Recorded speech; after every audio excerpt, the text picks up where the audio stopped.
Greetings, everyone. Welcome, welcome, welcome. I am so glad you're here. Thanks for tuning in. Tonight, we'll continue our reading of Vincent Woodward's The Delectable Negro. Remember, it was heavily edited by his editor, who was a white liberal homosexual male, queer man. We're on chapter 2, but this is part 3. Sex, Honor, and Human Consumption. Lyburn Lewis, a Kentucky slave owner, owned a considerable number of slaves whom he drove constantly, fed sparingly, and lashed severely, according to abolitionist Lydia Maria Child. Lewis was a typical plantation owner whom most in the local community probably respected and looked to as a model wealthy citizen in terms of his treatment of his slaves. In 1826, he would commit crimes against his slaves that would cause the community to ostracize him and pursue legal restraint. He committed suicide while awaiting a criminal trial. It is hard to say from the evidence if George, a young recalcitrant slave on Lewis's plantation, was a favorite or if Lewis consciously chose him, as many masters did, to be the object of ritualized violence and as an emblem of his manhood and noble stature. All we know for sure is that George, like many others on the plantation, often went hungry, suffered the lash too often, and grew to despise and resist his condition of bondage. George provoked his master's penchant for punishment by frequently running away, in addition to disobeying. Sent to the spring one day to collect water in an elegant picture, George made the horrid mistake of letting the picture fall and standing by and watching it as it dashed to shivers on the rocks. As punishment for George's transgression, his master bound him to a wooden plank, and in the matter of a butcher, quartered him with an axe and cooked his severed body parts and pieces of flesh over a billowing fire. For breaking a jug? That's what he gets for breaking a jug.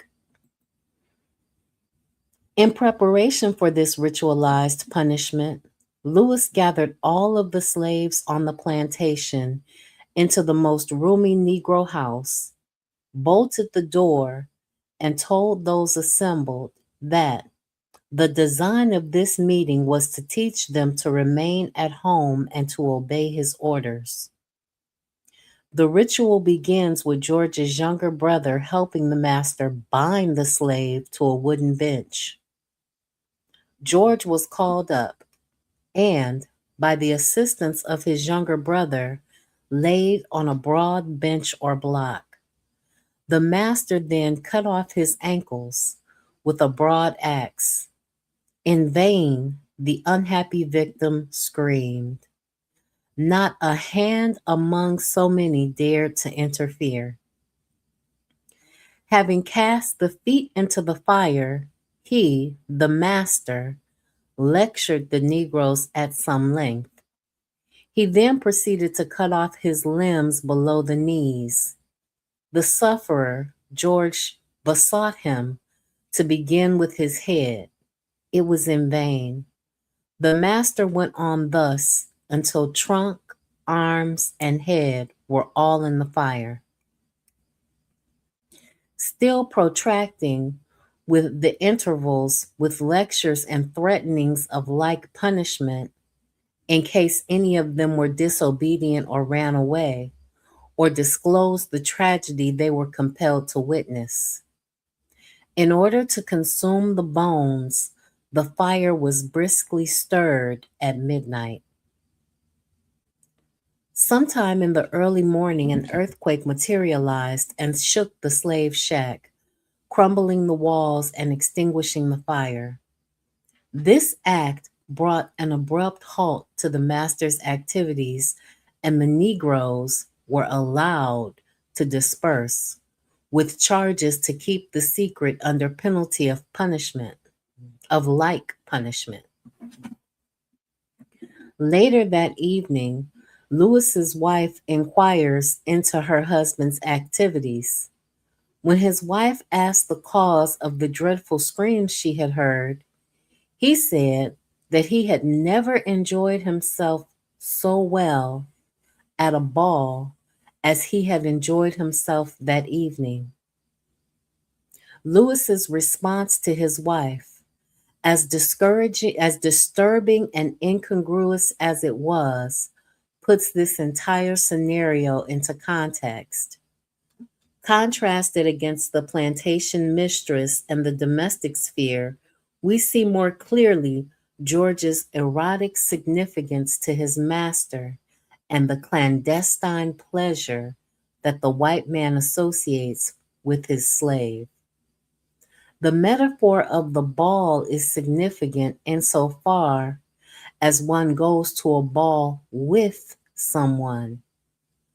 Lewis would, under normal circumstances, attend a ball with his wife, dancing with her, holding her close, smelling and touching her body. Instead, we have George as the unwilling, feminized partner and conjugal mate. It is George with whom the master touches, smells, violently lashes with attention and care, and ingests with the same relish that he would hors d'oeuvres, fine music, or cocktails served at an open bar. George and his ritualized punishment reify and ennoble Lewis's white male identity. Powerful feelings of satisfaction, leisurely comfort, and pleasure accompany Lewis's cannibalization of George. As parasite and consumer, the master takes in, imbibes George's essence, George's terror, and the terror of all the slaves feed the master's authority and power. And we have to consider that in addition to emotional and spiritual consumption, the master might have literally ingested pieces of George's flesh. Literal consumption was such a taboo topic during the time period that even radical abolitionists, such as Child, evaded direct discussion of this topic. When Child presented the facts of Lewis's case in An Appeal in Favor of That Class of Americans Called Africans, she made no comment about the literal implications of Lewis's flesh quartering and cooking ritual, or about the significance of the secrecy that he continually reinforces through speech and act. This lack of comment from a woman who frequently noted the most extreme and disturbing implications of the slave master's cruelties indicates just how taboo the subject was of human consumption. Understanding Child's tentativeness concerning the topic of human consumption gives us all the more reason to wonder about the literal implications of Lewis's cannibalistic ritual and the truth of what he really sought to hide through his constant reinforcing of silence and secrecy. I begin this chapter with this graphic example of symbolic, if not literal, human consumption because it illustrates how there existed during slavery unspoken codes of white male honor and respectability connected to the consumption of the slave. Master Lewis reinforces the secrecy and clandestine nature of his actions by bolting the door to the slave cabin, threatening like punishment to those who disclosed the tragedy they were compelled to witness, and excavating and secretly reburying George's bones after the earthquake has leveled the building. Furthermore, his invocation of ball culture in his report to his wife clues us in to how he associated social esteem and finery with the cannibalization of George. A heinous and unspeakable bond of clandestine honor and pleasure taking binds Lewis to his slaves. As we see through the events on the Lewis plantation, the most intimate sharers of the unknown secret were, in most cases, the slaves and the slave master, and the most reliable and enlightened witnesses were the slaves themselves. In slave narratives and ex slave interviews, Black persons correlated white consumptive appetites with Southern codes of honor and nobility. Whites rarely acknowledged the comments made by Blacks. All at the same time, these repressed Black voices provide invaluable insights into debates about cannibalism in the mid 19th century United States. The erotic and homoerotic implications of the consumption of slaves and the unspoken codes of sex and honor that informed Black male consumption. Orlando Patterson writes that the master's sense of honor was derived directly from the degradation of his slave, beginning in childhood and continuing through life in this despotic exercise of power. Elsewhere, Patterson emphasizes that the master generally camouflaged this association of honor, with the master's relationship to the slave, so as to not reveal his dependence and parasitism of the slave. John Hope Franklin posits honor as the most central, defining characteristic of 19th century Southern culture. The honor of the Southerner, Franklin proclaims, caused him to defend with his life the slightest suggestion of irregularity in his honesty or integrity. He was fiercely sensitive to any imputation that might cast a shadow on the character of the women of his family. To him, nothing was more important than honor. Indeed, he placed it above wealth, art, learning, and other delicacies of urban civilization, and regarded its protection as a continuing preoccupation. Franklin describes a public culture of honor wherein chivalry, how one was regarded in society, upper class status, courtship practices, and rituals of social etiquette all played a role in the performance and the display of male honor. However, when it came to the topic of consumption under slavery, these public rules and displays of honor took on a clandestine, unspoken cast. Proponents of Southern slave culture did their best to repress evidence of the slave master who would rather whip a Negro than sit down to the best dinner. Such persons reveal the existence of an acquired taste for, and a premium placed on Negro flesh that went against myths that blacks were tainted, disgusting, and untouchable.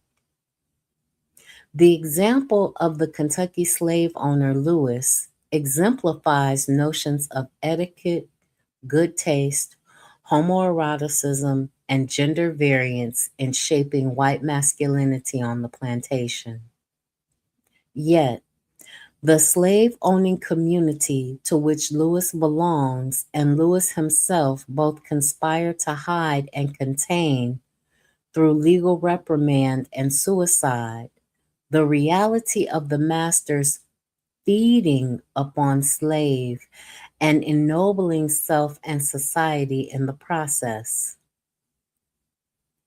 Numerous documented scenarios of this type confirm that plantation masters maintained, in large part, a clandestine culture of honor and sex based on the social consumption of the slave.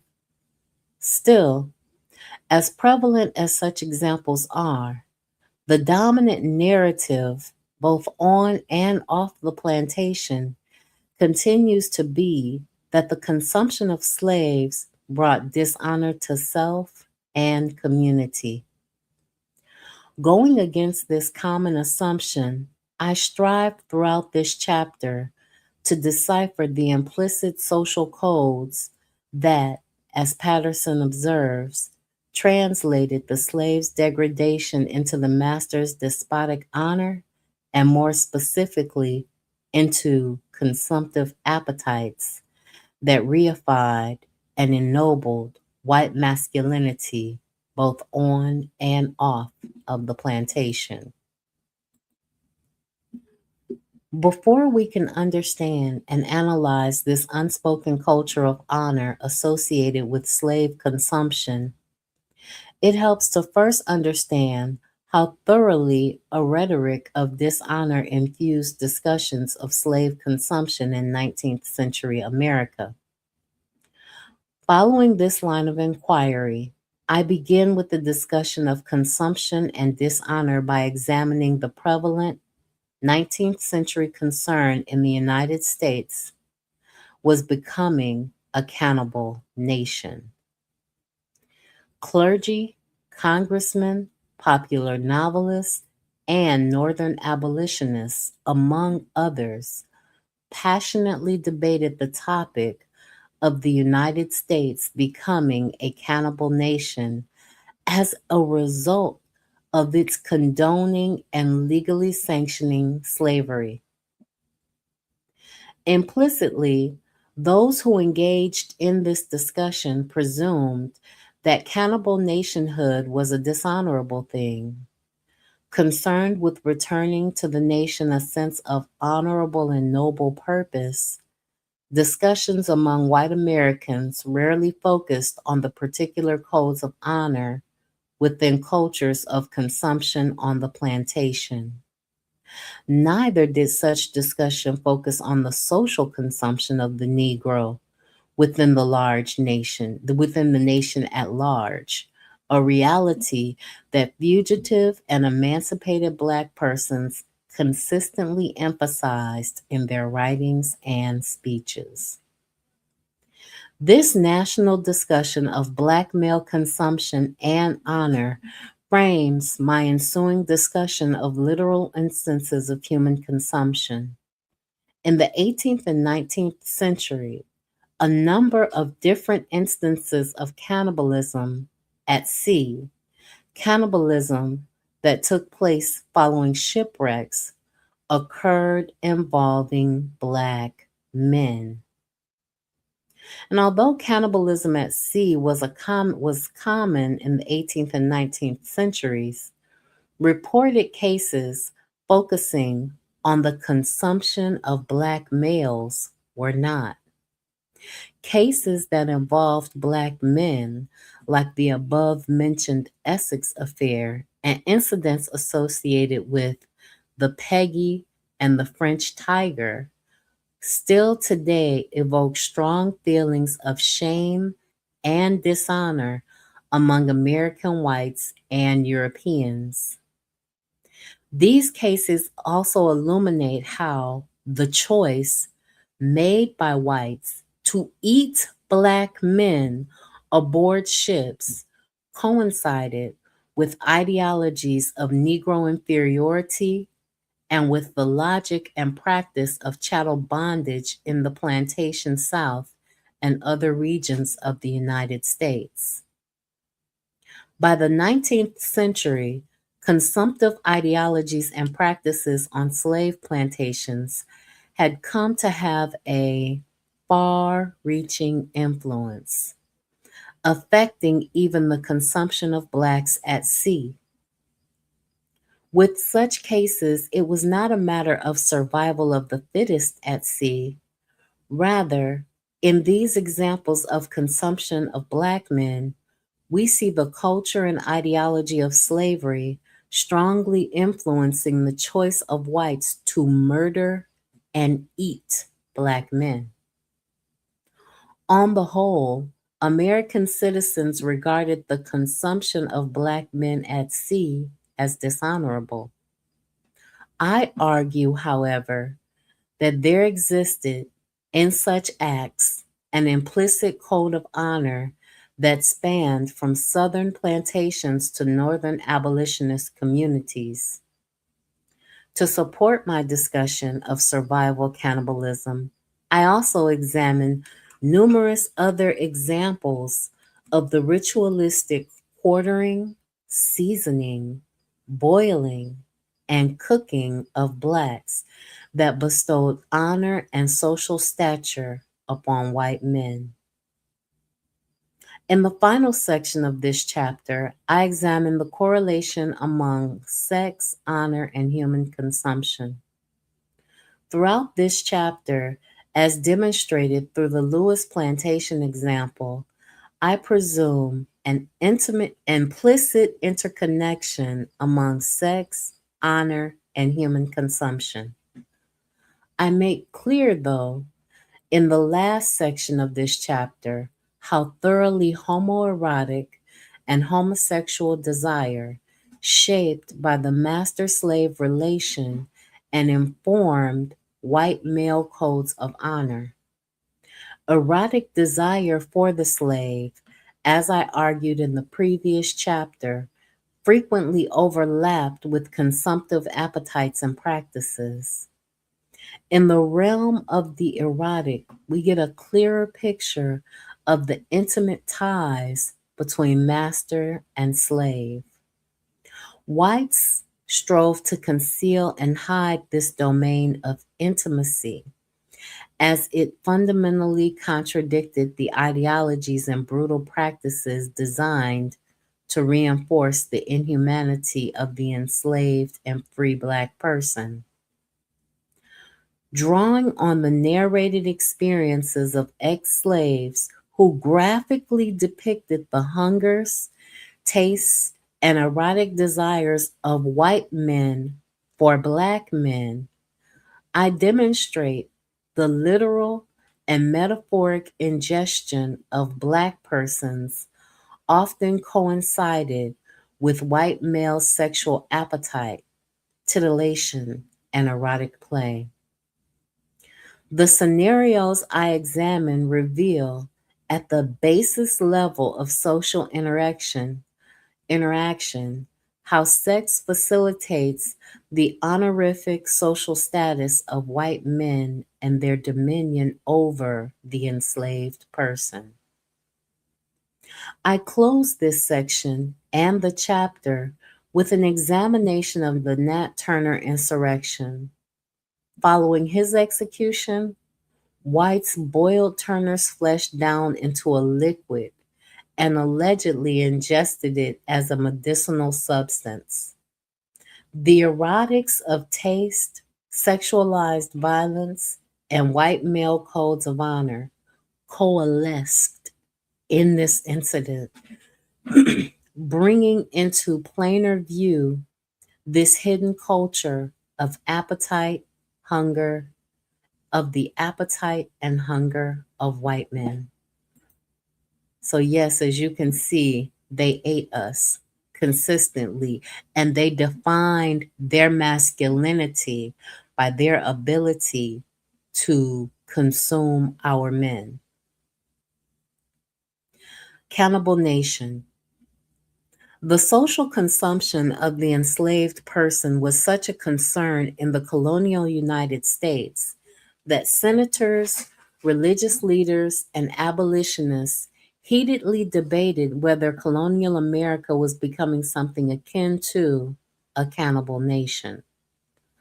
Among 19th century abolitionists and other conscionable persons, the central issue was not the liberation and unburdening of the African soul, but the moral implication for whites who were fast developing what many literally referred to as a cannibalistic hunger for black flesh. In the public domain where this debate took place, whites regarded human consumption as a dishonorable act. Shame, national degradation, and widespread anxiety shaped the national debate, leaving no room for consideration of the secret codes of honor that white men maintained quietly among themselves. Feelings of shame and national dishonor motivated Horace Mann to address the House of Representatives on February 23rd of 1849. The oration was published later as Slavery and the Slave Trade in the District of Columbia. Speaking before his peers, Mann spoke of slavery as a contagion, a rampant virus that wounds our moral and religious sensibilities. He offers an allegorical example of a clean, unpolluted northern statesman traveling to the District of Columbia and now observing how slavery has tainted and corrupted white citizens. In his allegory, he calls specific attention to the glorified purpose of white Americans as the race of men whom God endowed with the faculties of intelligence. He describes the white American man as despoiled of the power of improving those faculties. As a result of institutionalized slavery, and makes reference to a dynamic of honor and shame impacting the lives of Northern white citizens who condoned slavery and the recapture of fugitive persons. It was difficult enough to convince whites at that time that the brutal treatment of the African person also had an effect on the African person's heart, emotions, and soul. Never mind trying, as man does, to bring the nation's and white statesmen's attention to the subtle motive and spirit undergirding the relationship between master and slave. Missing the allegorical point, a Mr. Broadhead responds to man. Would you advance the slaves to an equal social and political condition with the white race? A bit exasperated, man moves from this example of a white statesman to examples from English history, a discussion of race and skin color, biblical mythology, and additional legal statutes as a means of generating self reflection in his audience. Finally, feeling that his point still had not been adequately conveyed, man asserts that he had perhaps all along meant to say was that U.S. slavery was a form of social cannibalism and that whites were becoming, unbeknown to themselves, the very cannibalistic types that they feared and projected upon every strange land and people they encountered.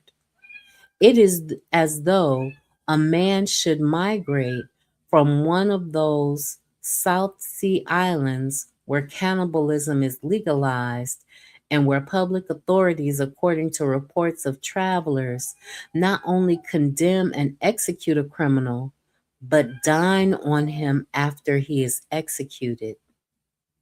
Man also references cannibalism law and his sense of a cannibal jurisdiction that helps sustain this culture.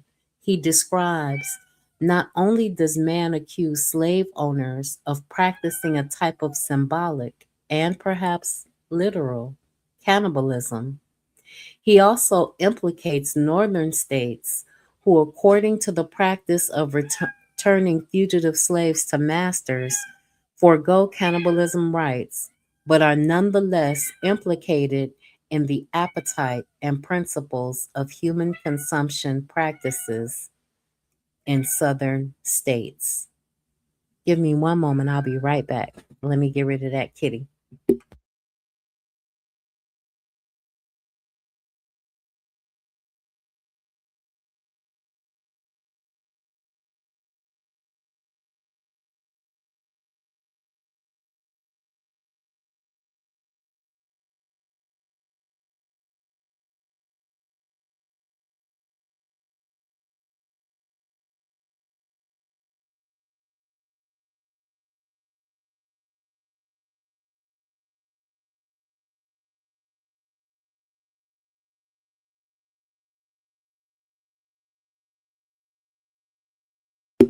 In other domains of society, American citizens attempted to describe this appetite for human consumption that was cultivated in the context of slavery.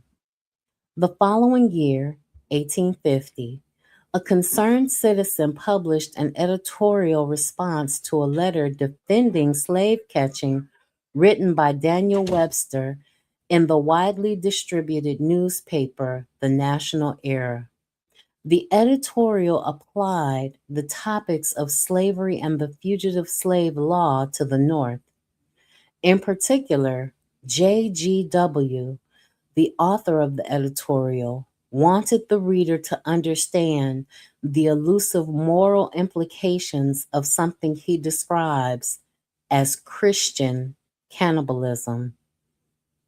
The editorial begins, "We are more pained than surprised, therefore, to find that the great Massachusetts Senator Daniel Webster taking another step downward.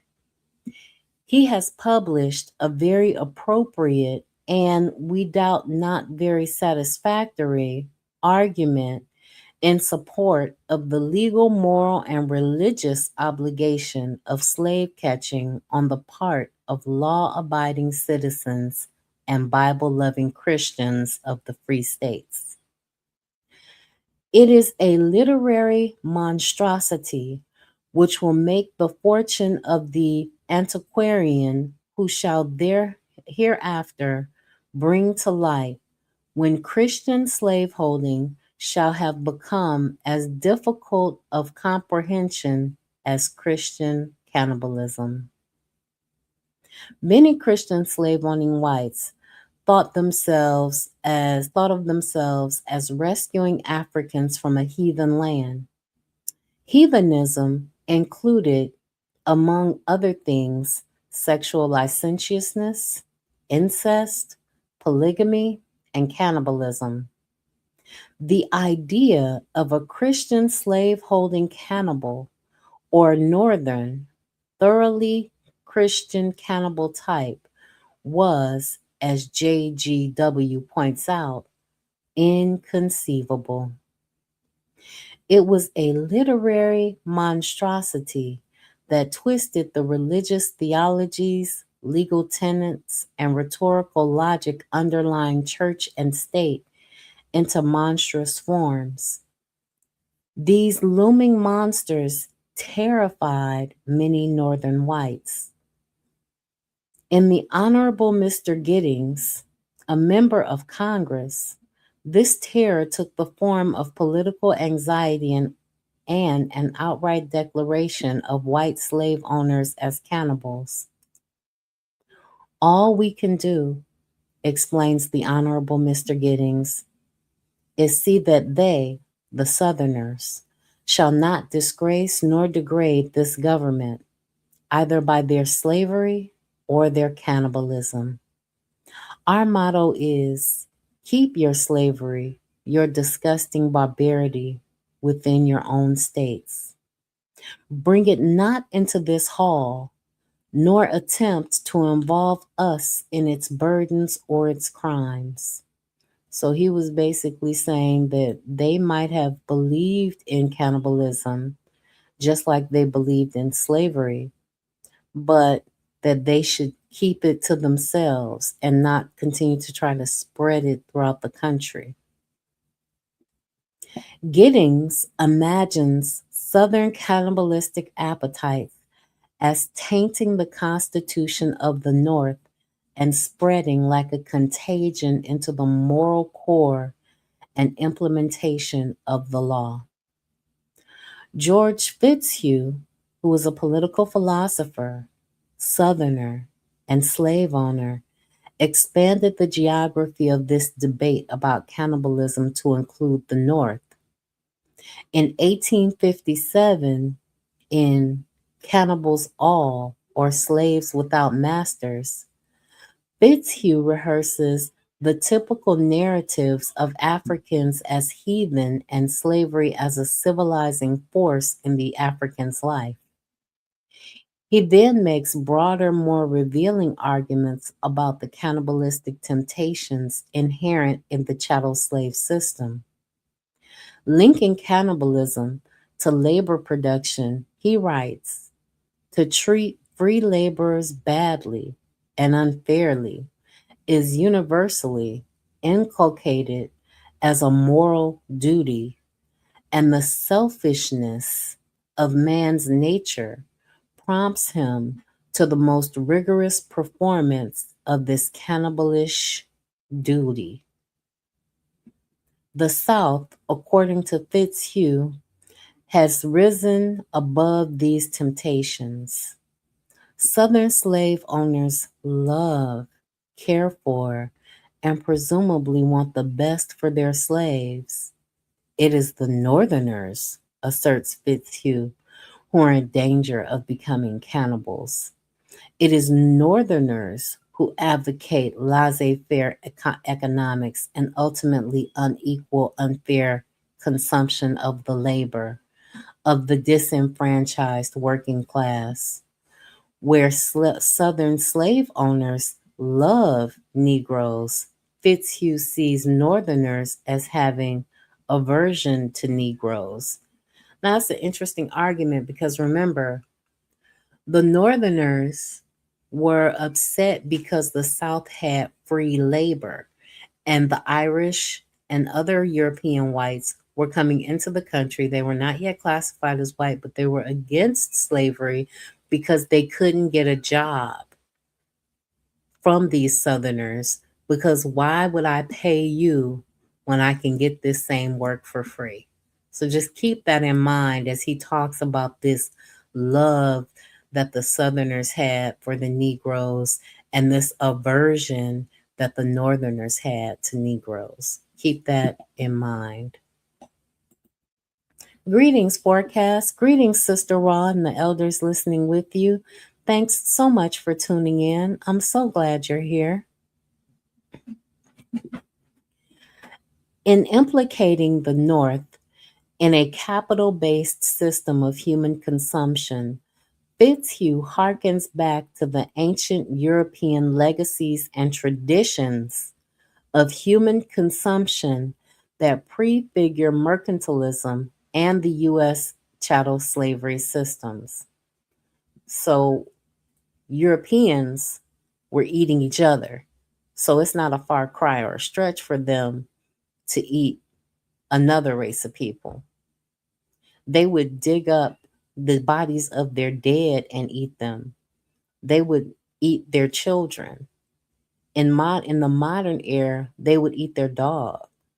So this is not unusual for them to consume another human being because they had consumed human beings in the past. These cannibalistic practices were, as Fitzhugh asserts, sometimes connected to aristocratic abuse and the profiteering interests of the business class. They figured in ancestral rites, religious practices, and burial rites. Edward Gibbon, relying on the authority of St. Jerome, reported that the Scots and the Picts of pre Christian England formerly delighted in the taste of human flesh, so that they attacked the shepherd rather than his flock for their horrid repasts. Romans accused Christians of consuming human blood in their rituals, a contested accusation that is still debated among contemporary scholars. A 15th century print depicts the murder of Simon of Trent, with Jewish rabbis assembled around his body, harvesting his blood for consumptive purposes.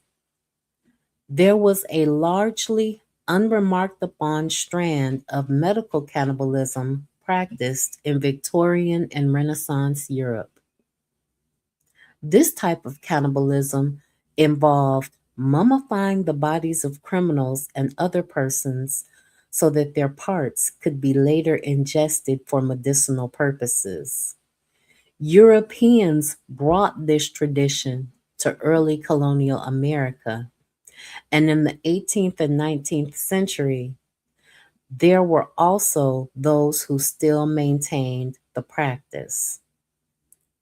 According to W. Ahrens, the forgetting of such legacies and the blanket consigning of human cannibalism to faraway lands and peoples has informed the mission of European global expansionism and occupation of other lands in essential ways, saying, much to our satisfaction, the discussion of cannibalism as a custom is normally restricted to faraway lands just prior to or during their pacification by the various agents of Western civilization. So, as they bring their civilizing force to these other nations where cannibalism is practiced, they stop the cannibalism before they try to fully integrate these people into Western civilization. Or at least that's the story that they tell. Explorer, conquistador, missionary, trader, and colonizer all play their roles in the civilizing mission. Correspondingly, if the time is lengthened sufficiently back to the pre Christian era, we permit ourselves a glimpse of this sort of savagery among our own forebears. Ahrens finds it noteworthy that as Christian influenced European groups encountered foreigners in other lands, they consistently mediated this contact with myths and assertions of cannibalism, accusations of cannibalism that have served as a handy tool in the arsenal of conquest. Furthermore, the creation of Africans and Native Americans as cannibals has allowed European Americans to refashion themselves as anything but cannibalistic, erasing the process of their European legacies of cannibalism and their newly developed appetites and hungers for flesh in the New World. On this latter point, Aaron says, cannibalism becomes the feature of the far away or for the foregone, which is which is much the same thing. In the way that the dimensions of time and space are interpreted, they, in the form of distant cannibals are reflections of us as we once were. This dichotomy of us and them is a crucial point of distinction that helps explain why the notion of white, so called civilized cannibals brought to mind and the heart such strong feelings of dishonor, shame, and disgrace in 19th century America. In a European colonialist mode of thinking, the presence of cannibalistic others marked a philosophical boundary, a threshold of human versus non human experience. It helped Europeans and white Americans establish the rigid boundaries of the real, of the humane and inhumane, of chaos and temporal, spatial order, of honorable and dishonorable social status in the process of empire and reality building. Cannibalism, according to Jeffrey Sanborn, has functioned as the ungraspable margin that limits and distorts the objective, and which is precisely the real. To accept human consumption as a social reality and norm would have called for the fundamental rethinking of American civil identity and epistemic reality. So basically, it would have changed how we see ourselves. Even more, it would have demanded of whites an acknowledgement of the deep and pervasive ways they had come to objectify the African and Black person at the same time that they maintained intimate and acquired tastes for Black person's flesh, emotional presence, and soul in the 19th century. They still consume us to this very day because they want to see us cry. They want to see our pain and our anguish. So they are still practicing consumptive practices towards us to this very day, right? When they want to see how we feel, they have an expectation. Their appetites have been whetted with the blood and soul and tears of our ancestors. And they still, with that whetted appetite, want to see and consume our pain to this very day, which is not a far stretch from them wanting to consume us to this very day, literally. In America, they called it the starving time. They ate each other and drank lead. Exactly, forecast. Eating blacks at sea. In the public domain and realms of debate, Northern whites mostly sought out a means to exorcise the dreaded Southern cannibal from the American landscape. The debate stayed in the realm of the ideological, with clergy, lawyers, congresspersons, and artists discussing the Negro's presence and his problematic social role in metaphoric terms. So basically, it was a problem that we were here and that we were free. It was a problem that we were here, period, even though they brought us here once most of the work was done and they started importing more white people. And our presence here caused them to have to think up different ways to resolve the problem because many of us weren't going anywhere. Ultimately, white men wanted to return to their persons and to the nation at large a sense of honor and nobility that they felt white Southern slave owning men had degraded through their consumptive appetites and social practices.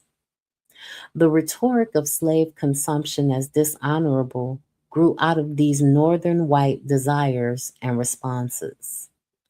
However, I want to explore in this and later sections of this chapter the political and social reality of the consumption of slaves, which, contrary to popular notions of dishonor attributed to the consumption of human beings, took shape from unspoken codes of honor and white male social stature. Within this clandestine material culture of consumption, whites maintained emotional, affectionate, romantic, erotic, and disguised intimate ties with blacks that contradicted the commonly held notion that cannibalism was unnatural to civilized Westerners.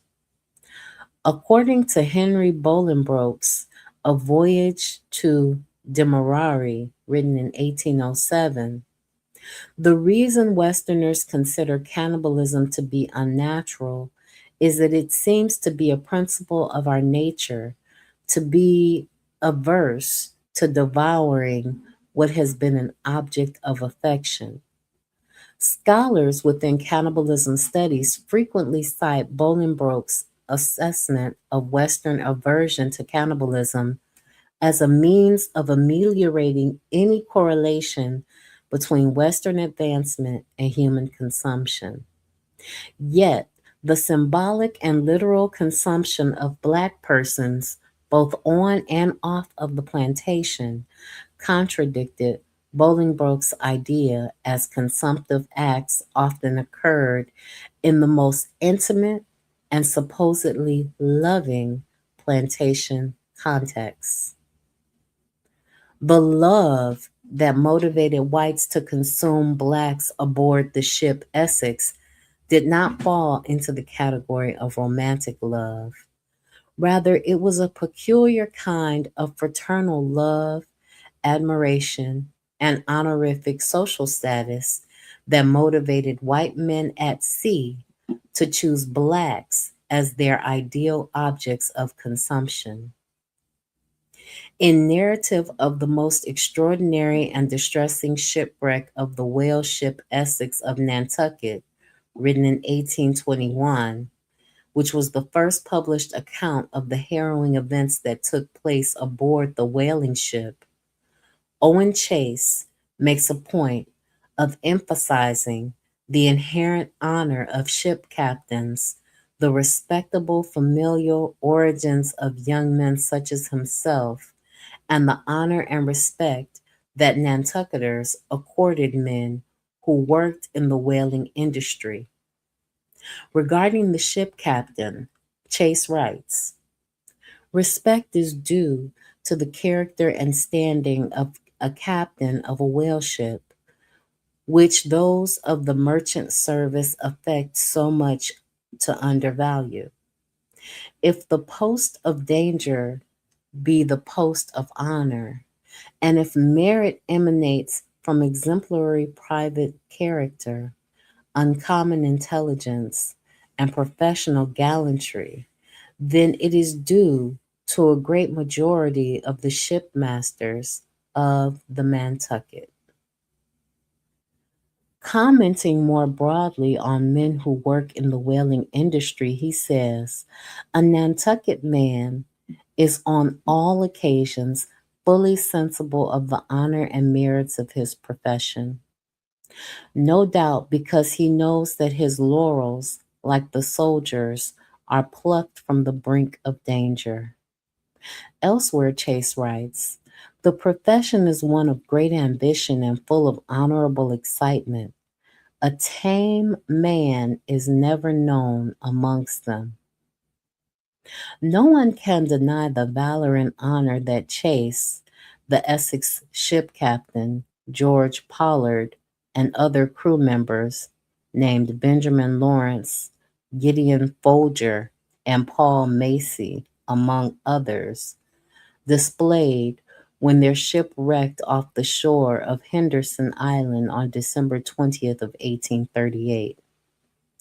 The quick-thinking captain had the crew immediately move all the ship's provisions to 3 boats that had been left intact.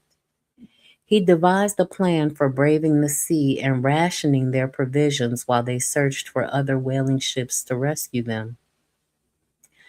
And even when the crew having exhausted all of their provisions, resorted to human cannibalism, the captain still managed to maintain a semblance of order and cohesion, reflective of the honor and respect accorded to him by his crew. Given the emphasis upon honor and valor in Nantucket culture, it makes sense that the Essex incident would have registered in the Nantucket community as particularly shameful and a dishonorable experience. As I have already noted, for America in general, the idea of cannibalism brought to mind heathen and savage cultures. By this time in American history, Europeans had either conquered, mostly eradicated, or reformed the so-called savage cultures of Native America and coastal Africa. Nantucketers felt betrayed by Chase for even mentioning the subject of cannibalism in the public domain. According to Nathaniel Philbrick, the last thing they wanted placed before the nation and the world was a detailed account of how some of their own men and boys had been reduced to cannibalism. In the early 20th century, this stigma of shame and degradation remained. When asked about the Nantucket affair, the daughter of Benjamin Lawrence, who was the boat's steerer aboard the Nantucket, replied, "We do not mention this in Nantucket." The main reason for silence concerning the Essex incident had to do in part with cannibalism, but more significantly with the fact that the persons eaten from the Essex crew were African Americans. The captain's log reported that a black man, in one of the boats accompanying his, died on January 25th and was eaten. On January 23rd, a black man in the captain's boat died, and his body was shared for food between the crews of both boats. On January 27th, a man died in the other boat, and on January 28th, yet another black man died in the captain's boat, both of whom were eaten.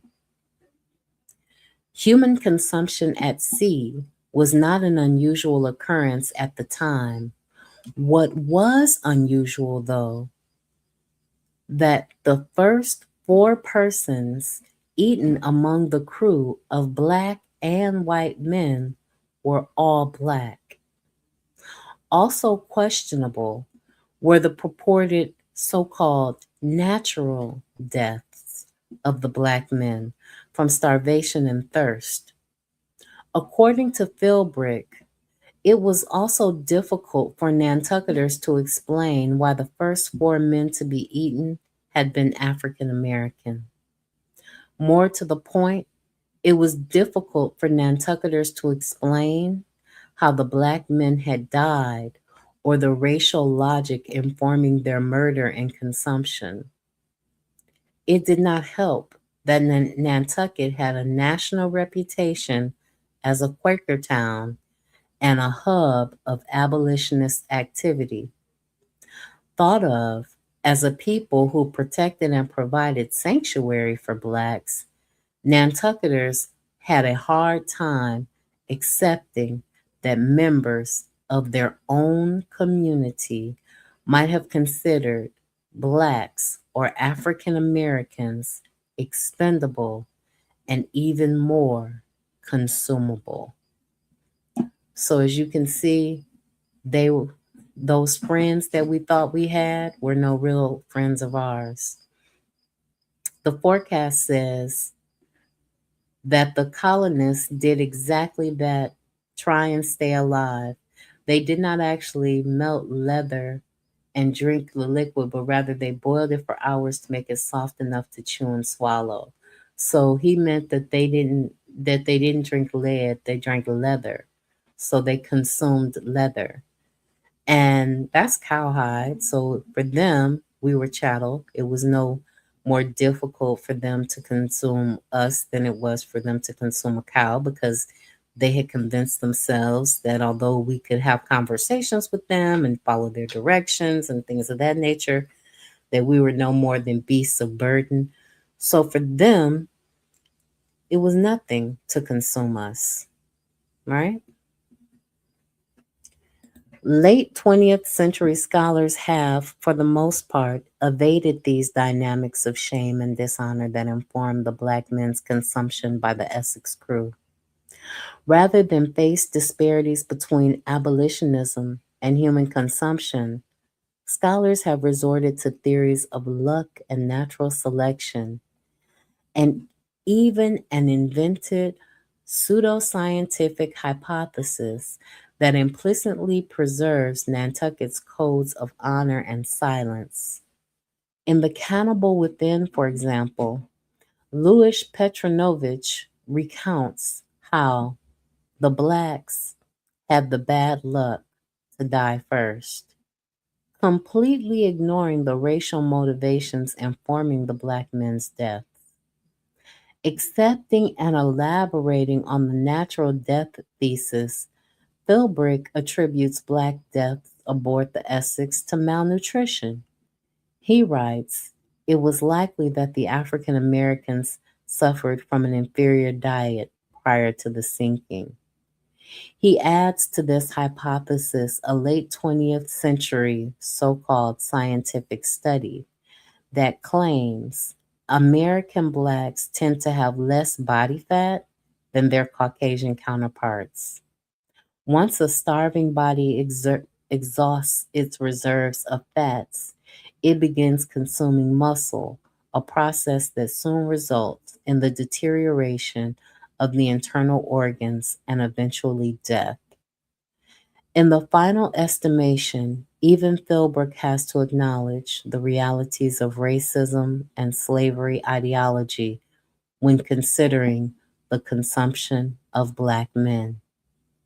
Setting aside his racially prejudiced and pseudoscientific hypothesis, Philbrick admits since there would be no black survivors to contradict the testimonies of the whites, the possibility exists that the Nantucketers took a far more active role in ensuring their own survival than has been otherwise suggested. Certainly, the statistics raise suspicion. Of the first four sailors to be eaten, were all black.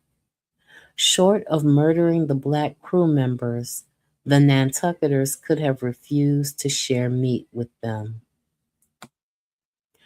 So, if they died from malnutrition or some natural cause, it's because the Nantucketers, the white people on board the ship, refused to share their food with them.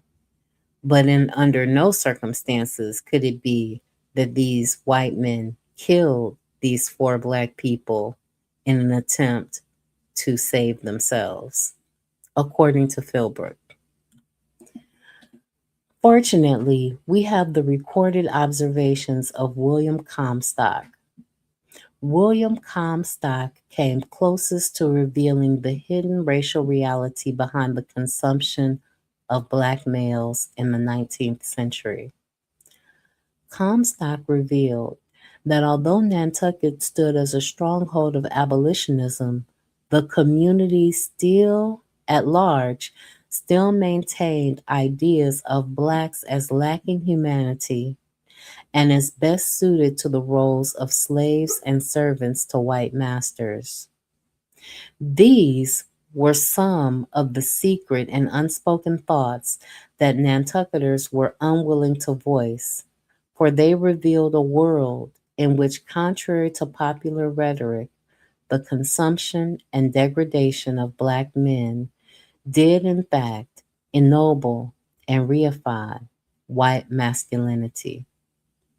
According to Comstock, The fact that Nantucket was an abolitionist stronghold and largely a Quaker culture did not prevent ship captains and crews from treating blacks like beasts of burden.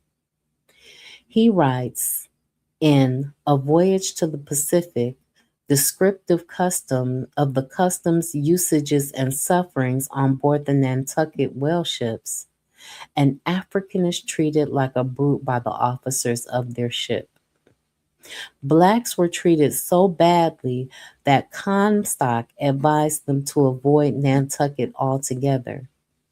Should these pages fall into the hands of any of my colored brethren, let me advise them to fly Nantucket as they would the Norway maelstrom. An 1807 visitor to Nantucket, agreeing with Comstock, wrote, "The Negroes, though they are to be prized for their habits of obedience, are not as intelligent as the Indians, and none of them attain the rank of boat steerer and mate." These comments about the community of the Nantucket, about the community of Nantucket reflect within a broader cultural context how European colonizers typically regarded noble Indian savages and brutish African types. Elsewhere in the nation during this time period, whites used the same logic to justify slavery and the general denigration of black persons in the 19th century American culture. As far as Nantucket was concerned, Nantucket ship captains had a reputation for being Negro drivers, and Nantucketers themselves referred to the vessel that delivered potential black ship hands from the New York City as the slaver. Comstock offers a different perspective on Nantucketers' feelings of shame and dishonor, helping us see how the consumption of black men informed unspoken white male codes of honor.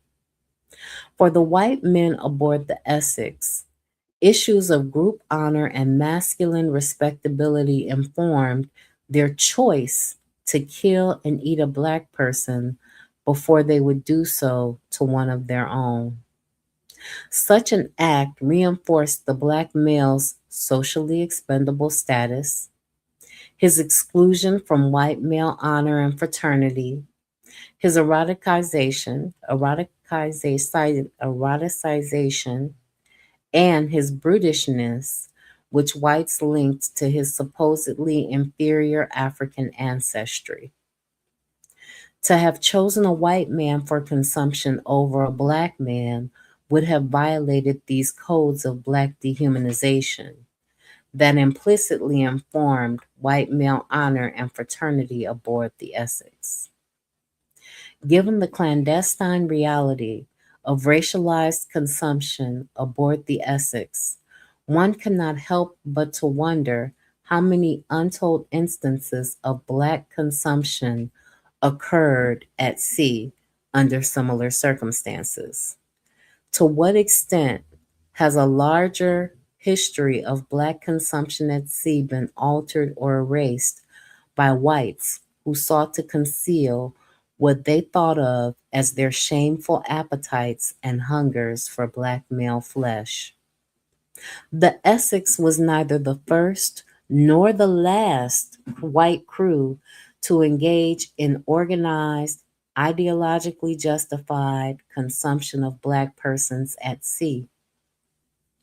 The American ship, called Peggy, sailed from Azores on October 24th, 1765, bound for New York, with a captain and crew of 8 men, one of whom was a Negro slave. Only 5 days into their journey, the crew of the Peggy encountered a severe and disabling thunderstorm that lasted for weeks. The crew rationed all of their food and water. When all of their food was gone, they ate leather, barnacles scraped from the ship's side, tobacco, oil lamp, and candles. The starving crew faced that dreadful decision: who to eat first among their crew. It appeared that the crew drew lots, with the result that the Negro was chosen as the first person to be murdered and consumed. In actuality, the white crew had decided before they drew lots that they would kill and eat the enslaved man. According to Petronovich, the lot had been consulted only for the sake of form. The black was proscribed the moment the sailors first formed their resolution. Unspoken codes of superiority and group honor dictated the white crew's relationship to the slave. As a choice object of consumption, the black man reifies the bonds of fraternity, dominion, and right to life shared among white men. In the choice to kill and consume the black man, the white men reinforced the premium value of white masculinity. The dishonorable and illogical act would have been to choose a white man over a slave. Such a choice would have violated the unspoken racial contract among whites and would have gone against the logic of the slave as an expendable, consumable object.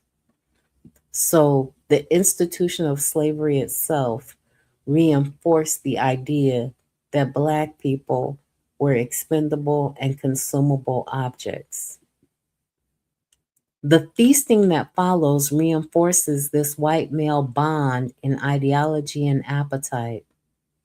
One of the crew ate the liver raw, and some of the rest of the body was cooked, and the remainder, cut up and referred to as steaks, was pickled, with the head and fingers thrown overboard.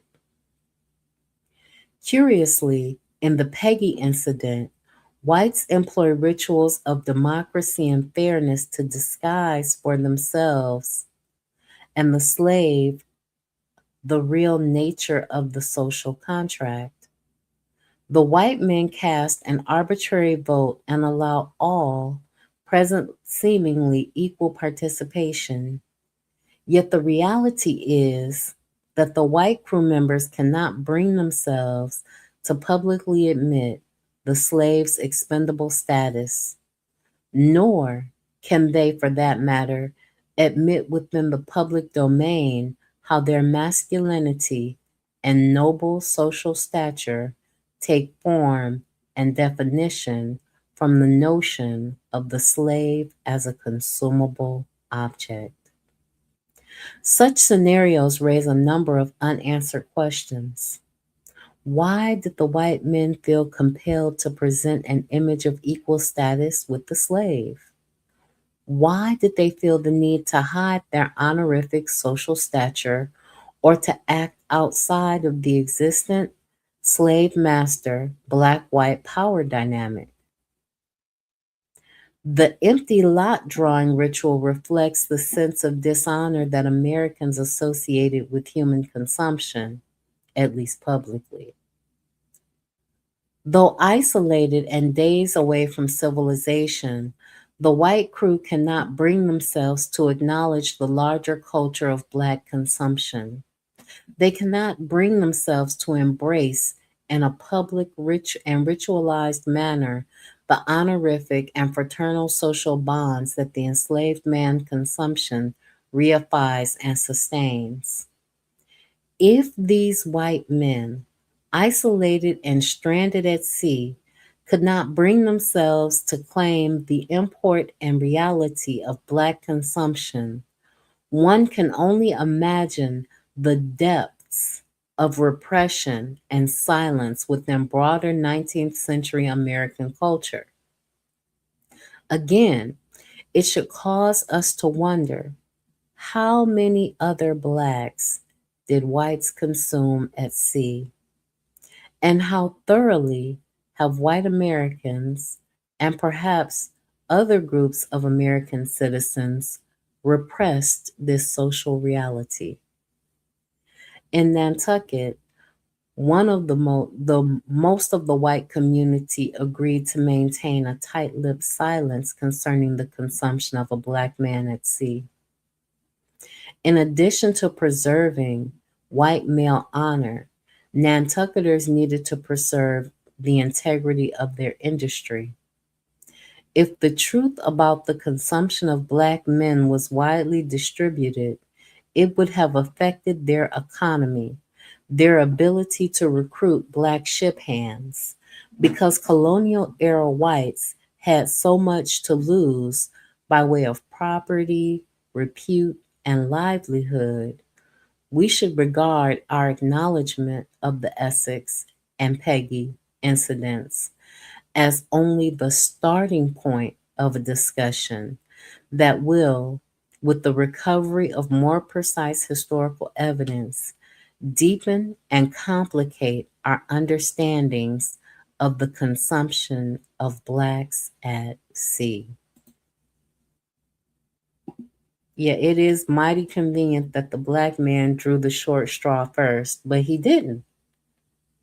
He did not draw the short straw. They had predetermined that the black man was going to draw the short straw first, which is diabolical because why did they have this need and this desire to show any level of equanimity and equality when it comes to the drawing of lots? Like, were they reenacting some other biblical ritual, the drawing and casting of lots? I don't know. But they had this desire to show and put on a display of so that they could all continue to tell the same lie that it wasn't just that they saw the black person as expendable. He drew the shortest stick.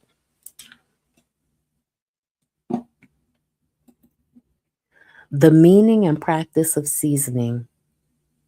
In the public domain, whites, I have shown, either repressed the topic of human consumption or spoke of the consumed slave as a philosophical and moral issue.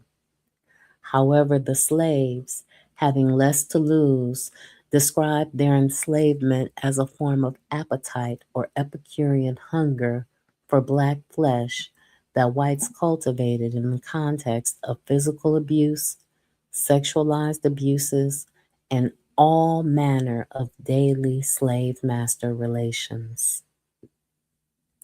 In John S. Jacobs' slave narrative, entitled A True Tale of Slavery, he frequently describes scenes he witnessed on the plantation in a language suggestive of consumption.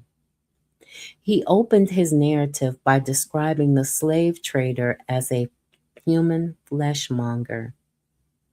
His own masters he describes as hungry heirs to a general feast of blood. This feast included black men who were hunted down and beheaded, and slaves who were beaten so that their flesh was like steak.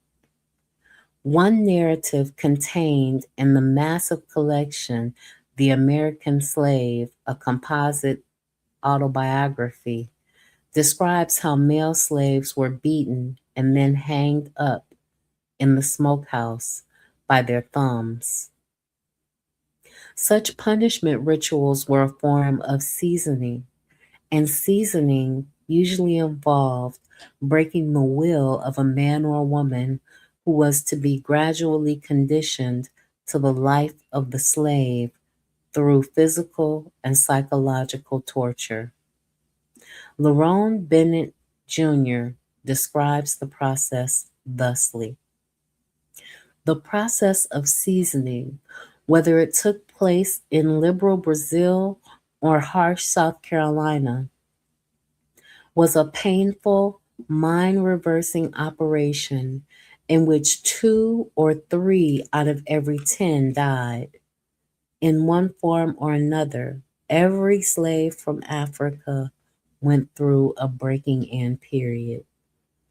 During this period, which varied from 1 to 3 years, the slave was taught pidgin English, French, or Spanish. He got a new name and began to look at himself and others in a different manner. You know, that was a very short, concise paragraph, but it doesn't talk about the horrors of seasoning, the beatings, the reprimands, the terror and fear, the psychological waking them up at all times and manner of day or night to do tasks to ensure obedience at all times, the maintaining of coffles and groups of slaves bound tightly together so that they wouldn't run away, the incentivization of telling on each other, the the watching other slaves have their bodies either torn apart because they were quartered and tied to horses, the beheading of black men, the castration of black men, the ripping out babies from black women's bellies and watching them die. It doesn't encapsulate the true horrors of what happened when you were seasoned. Seasoning is typically thought of as occurring at the point when the slave descends from the slave ship and is formally introduced to the plantation setting. Yet, seasoning was a process that could and did occur throughout the career of the slave. Eli Coleman described the typical seasoning process that involved chaining a recalcitrant slave who had already been introduced to the plantation to a tree so that he was finally released, so that when he was finally released, plantation life felt something like freedom compared to his more degraded condition. Coleman recalls, so Massillon put a chain round his legs so he just hardly walked, and he has to work in the field that way. At night, he put another chain around his neck and fastened it to a tree. After 3 weeks, Massa turned him loose, and that the proudest nigger in the world, and that the hardest working nigger Massa ever had after that. Webster's Encyclopedic Unabridged Dictionary offers distinct yet overlapping definitions for seasoning that apply to the treatment of the black slave. I cite just two. Number 14, to heighten or improve the flavor of food by adding condiments, spices, herbs, or the like. And number 14, to dry or otherwise treat lumber so as to harden it and render it immune to shrinkage and warpage. Definition 17 is how historians and other scholars of slavery typically convey the purpose and outcome of seasoning as a process that hardens or numbs the slave psychologically and physically to the brutality of his or her condition. So that's the one that they picked. That may not be the one that was initially meant to be interpreted as such, but that's the one that modern scholars picked. And remember, you can never look back on history with today's meaning. You have to go back to the meaning that they had at that time. But continuing, the latter definition, while particularly accurate, does not account for the ways seasoning rituals also cultivated the master or overseer. It was in the context of seasoning that the master developed certain appetites for the slave. I learned to channel needs, pleasure, sport, and eroticism into the brutal treatment of the slave. At the same time, That it numbed and hardened, seasoning also had the outcome of softening the flesh, and for the master, heightening and improving the flavor of certain types of interactions. There was a distinct category of seasoning rituals that involved literally seasoning the human flesh. These rituals, which usually went beyond the bounds of normal punishment, provide evidence of seasoning as an Epicurean process that prepared the slave for social consumption. I have already mentioned Virginia sport, which involved hanging a person up in the meat house after a beating and literally smoking the body. Often, a master would beat a slave until raw and bloody, and then the master would apply seasoning. For example, Wes Brady witnessed his master, following a beating, take a brick and grind it up in a powder and mix it with lard and put it all over him, the slave, and roll him on in a sheet. Others frequently used, among other combinations, salt and pepper, vinegar, salt and pepper and turpentine, and coal oil and turpentine. It was not enough to have the slaves as a laboring commodity. Whites who enacted such heinous acts satiated cravings, took pleasure and delight in Negroes thusly treated. Like Master Tom, who just about had to beat somebody every day to satisfy his craving. He had a big bullwhip and he stake a nigger in the ground and make another nigger hold his head down with his mouth in the dirt and whip the nigger till blood run out and red up the ground. Historians of slavery have typically described such acts as cruel and unnecessary forms of punishment. Yet the descriptors cruel, unusual, and punishment do not adequately define the craving, the institutionalized hunger that often characterized the master's relationship to his slaves, and more specifically to his male slaves. James L. Smith's seasoning at the hands of a man to whom his master had rented him exemplifies how sex, brutality, and hunger all coalesced within the economy of slavery. In Smith's narrative, Autobiography of James Smith, written in 1881, sexual and physical brutality converge.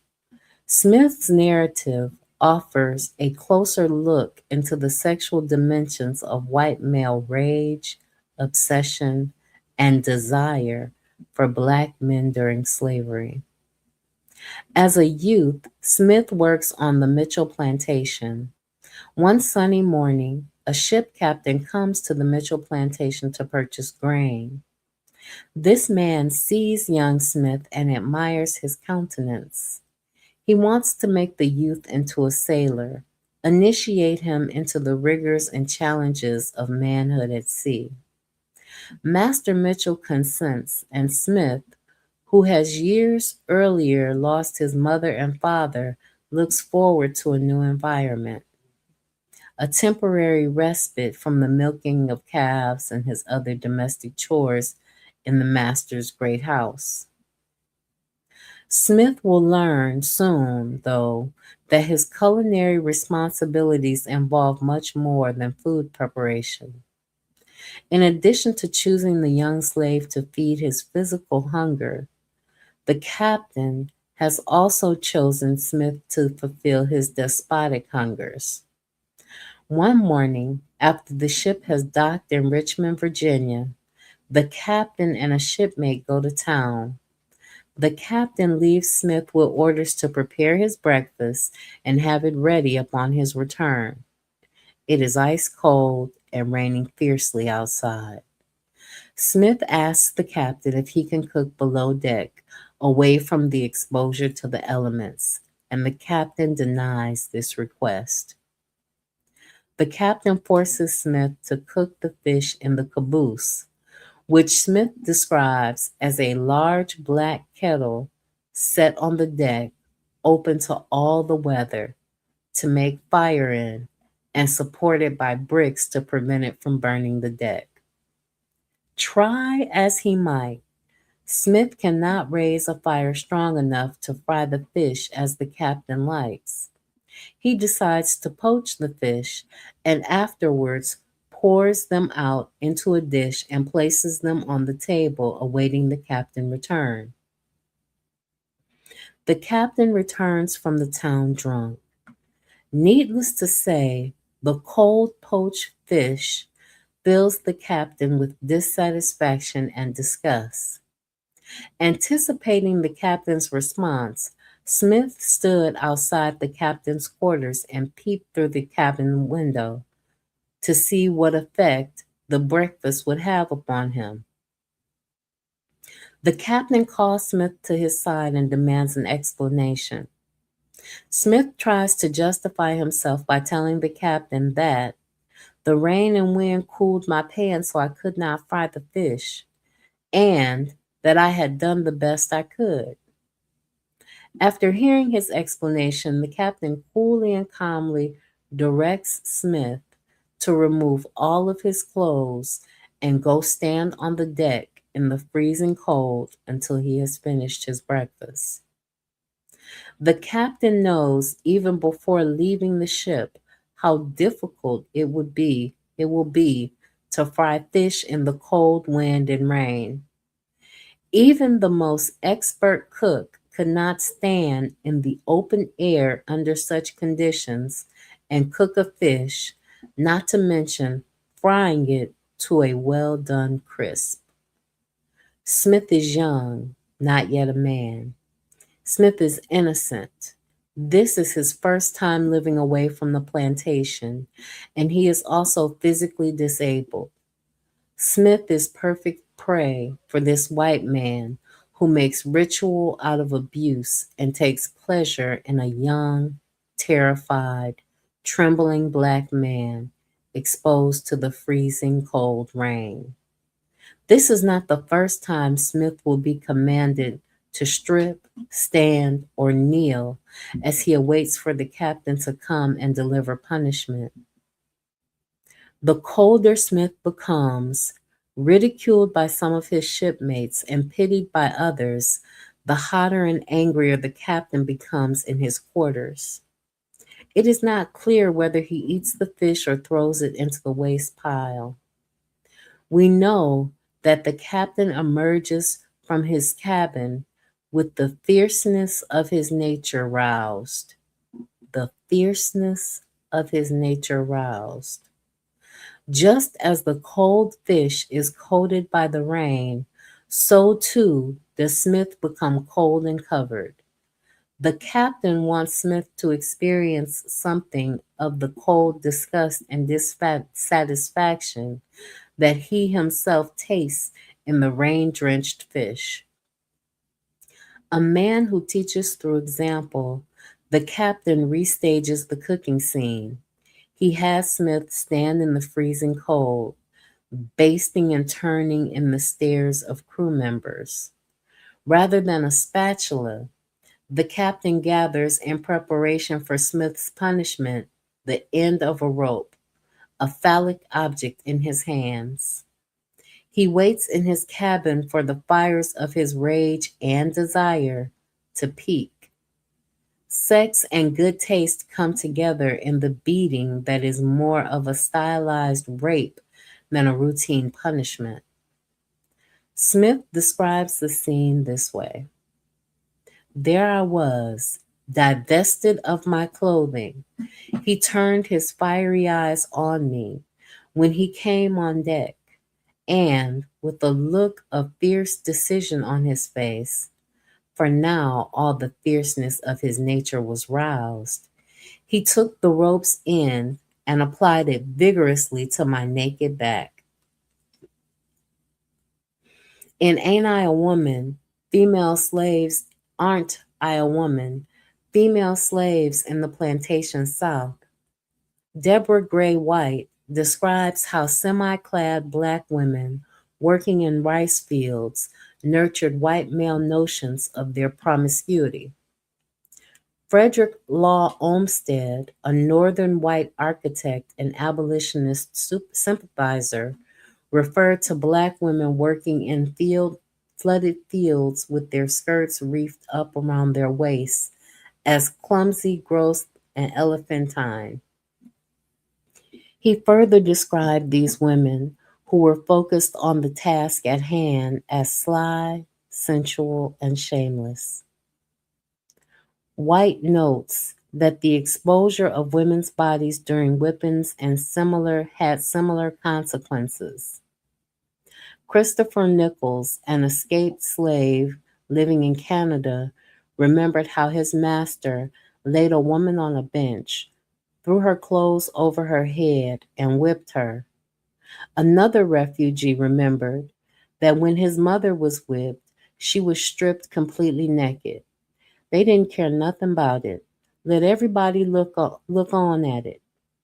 Similarly, Henry Bibb reported a whipping where a woman's naked, quivering flesh was tied up and exposed to the public gaze of all. The captain responds to Smith as though he has intentionally prepared an unpalatable meal, as if he has committed a deliberate act of resistance, like a slave who has stolen a pig or one who has sneaked away from the plantation at night. Within the general tableau of plantation violence, Smith's punishment registers as elaborate and extreme. A master or overseer might chastise and beat a slave for such an indiscretion, but the master usually administered such a beating with the clothes partially removed. They usually removed the shirt to get at the back. The captain has Smith remove all of his clothes and stand out in the open air of the white male crew members, where the white male where all of the white male crew members can laugh at and pity his nakedness. This gesture conveys the captain's sexual dominance over Smith, his familiarity with and mastery over every crevice and every surface of his body. Similar to Olmsted, who watches the black women working semi clad in the rice fields with their skirts pulled up to their thighs, the captain reads sexual allure, brutal teasing, masochism into Smith's labor. Smith thwarts his hunger, according to the captain's logic, because he wants to feel the captain's bite and taste, be penetrated and warmed by his violent embrace. Of course, these desires begin and end in the captain's mind. His desire for Smith is as impersonal as it is brutally painful and consuming. The captain leaves the ship unreasonable and disagreeable. Otherwise, he would have allowed Smith to cook below deck. He would have never instructed other crew members. No, no, no. He would have instructed other crew members to shield Smith from the rain and wind. In her discussion of rape and violence, White notes the connection between physical hunger and sexual brutality. She notes that the man who whipped Henry Bibb's wife was often heard to exclaim that he had rather paddle a female than eat when he was hungry. It seems the ship captain would also rather beat Smith than eat. Rather than have Smith prepare another portion of food, he thrusts the fierceness of his nature into the black youth. Furthermore, he forces Smith to participate. He makes Smith strip down, tremble in anticipation, and bear up under the biting cold. Smith's participation, his shame and degradation, make the trembling, raised flesh that rises to meet the captain all the more appetizing to the touch, all the more delectable. A second horrid beating, related by Smith, also centers on eating and meal preparation. This time, after the captain had taken his meal, Smith serves him an after breakfast pastry. The captain asks Smith, why has he not made more tea? Smith replies, I told him it was all out. He wanted to know why I did not make more tea. I told him I thought there was plenty. It was as much as I generally made. The captain flies into a rage and challenges Smith for daring to think. Again, he commands Smith to divest himself of all his clothing and to go stand above deck, naked, awaiting his arrival. At this point in the narrative, we are given to understand that the challenge, the command to strip and wait for the and wait and the anticipation that ensues are all a part of a sex brutality ritual that the captain practices frequently. Every day, the captain finds a reason to beat Smith. The cat o' nine tails had no rest. A day seldom passed on which he could find no occasion for its use, recalls Smith. The captain cultivates an aesthetic appreciation for Smith's naked, quivering flesh. Smith notes that the captain has a deep love for the music of the cat o' nine tails. His taste for his delectable black subject transcends regular appetite. His taste for his Negro is a cruel parallel to the foundational tenets of Eurocentric culture and civilization.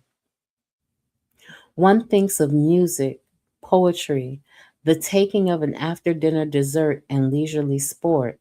These are the practices of affluence and leisure culture that are learned and based in an intangible sense of good taste.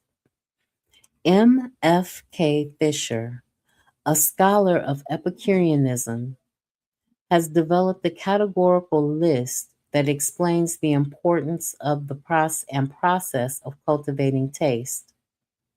A number of the items on her list are particularly relevant and help explain how the captain's cultivated taste for the Negro overlaps with and reinforces more traditional taste categories of Eurocentric taste. Fisher describes taste as one of our senses which gives us the greatest joy because it recurs if necessity it recurs of necessity at least once every day and can be repeated without convenience 2 or 3 times in the space of hours. 4, because it can mingle with all of our other pleasures and even console us for their absence. 5, because its sensations are at once more lasting than others and more subject to our will. And 6, because finally, in eating, we experience a certain special and indefinable well being which arises from our instinctive realization that by the very act we perform, we are repairing our bodily losses and prolonging our lives. Mm. In Smith's brutalization, there is a frequency, a compound combination of pleasures, an apparent lasting aesthetic resonance that remains with the captain like music, and a sense of well being that arises from some instinctual source. The Negro serves In this context, as a symbol and hallmark of civilization, taking his place alongside musical appreciation, philosophy, and even the ability to reason. The ship captain chastises Smith for thinking, for daring to think, outside of his role of usual sexual object of outside of his useful role of sexual object, delight, and masochistic morsel. French political philosopher Montesquieu observed, "It is impossible for us to assume that these people, the Africans, are men. Because if we assumed they were men, one would begin to believe that we ourselves were not Christian." Montesquieu's comments reveal a correlation between European institution making in the colonial context and the unmaking of the humanity of the African and Black person. The captain's social stature and honorific role aboard the ship takes form and shape from Smith's denied humanity. The denial of Smith's innate abilities to think and reason. When the captain finally arrives, after finishing his breakfast and tea, he puts Smith down on his knees in a position more blatantly sexualized than in the first one that Smith relates. When did he come? When he did come, he put my knees he put my head between his legs, and while I was in this position, I thought my last days had come. I thought while he was using the cat o' nine tails to my naked back and hearing the whizzing of the rope, that if I ever got away, I would throw myself overboard and put an end to my life. The captain places Smith between his legs in a position simulating an animal on all fours. He positions Smith's head below his genital region and gives himself ample access to Smith's back and buttocks. Holding Smith in this manner between his legs, the captain beats him almost into unconsciousness. Smith feels that he wants to die. The captain punished me so much that I was tired of life.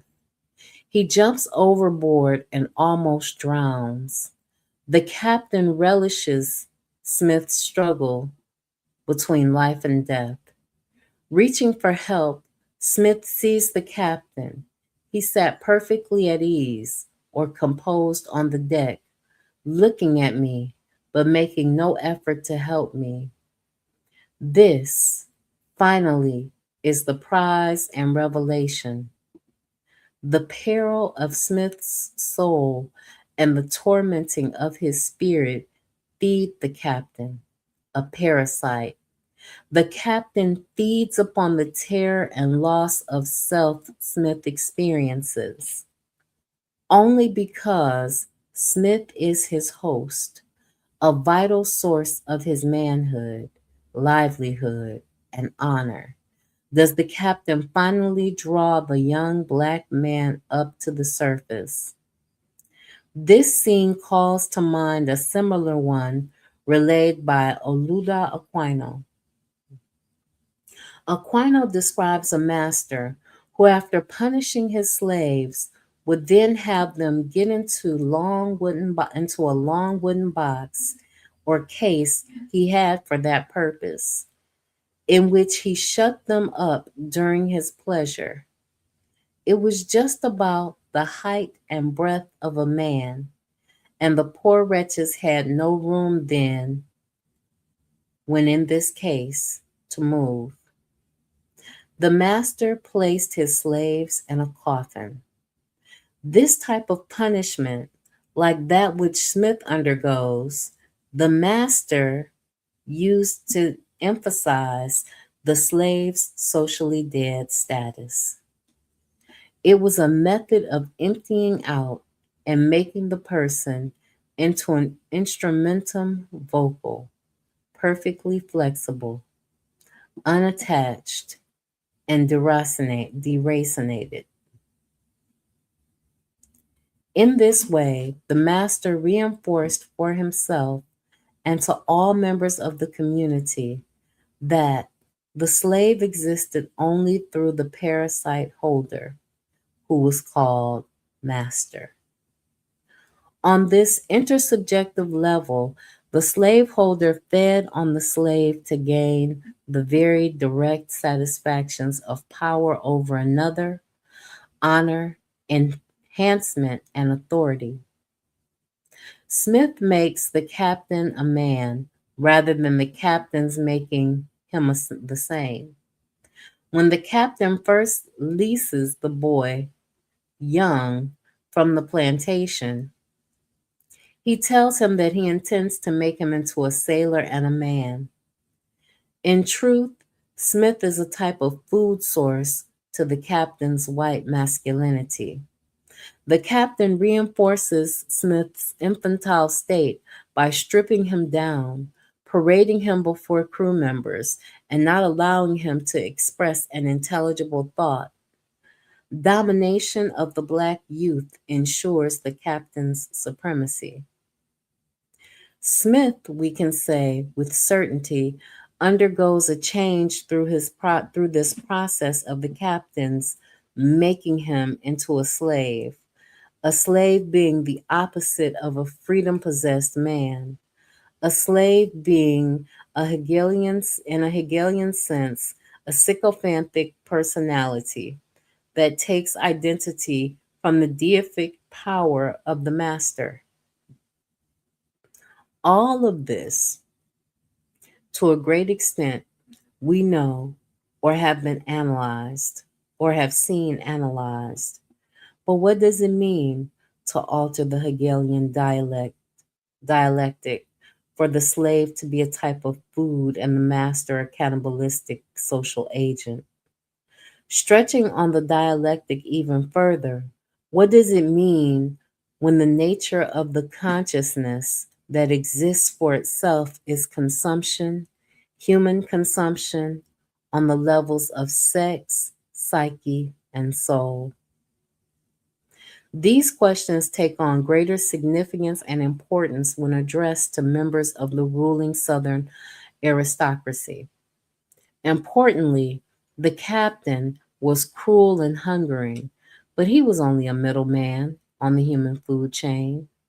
The more refined Epicurean appetite for the Negro's body and person existed among the ruling class, among the slave owners and their progeny. Edward A. Pollard was a white journalist from Virginia who was raised on a plantation.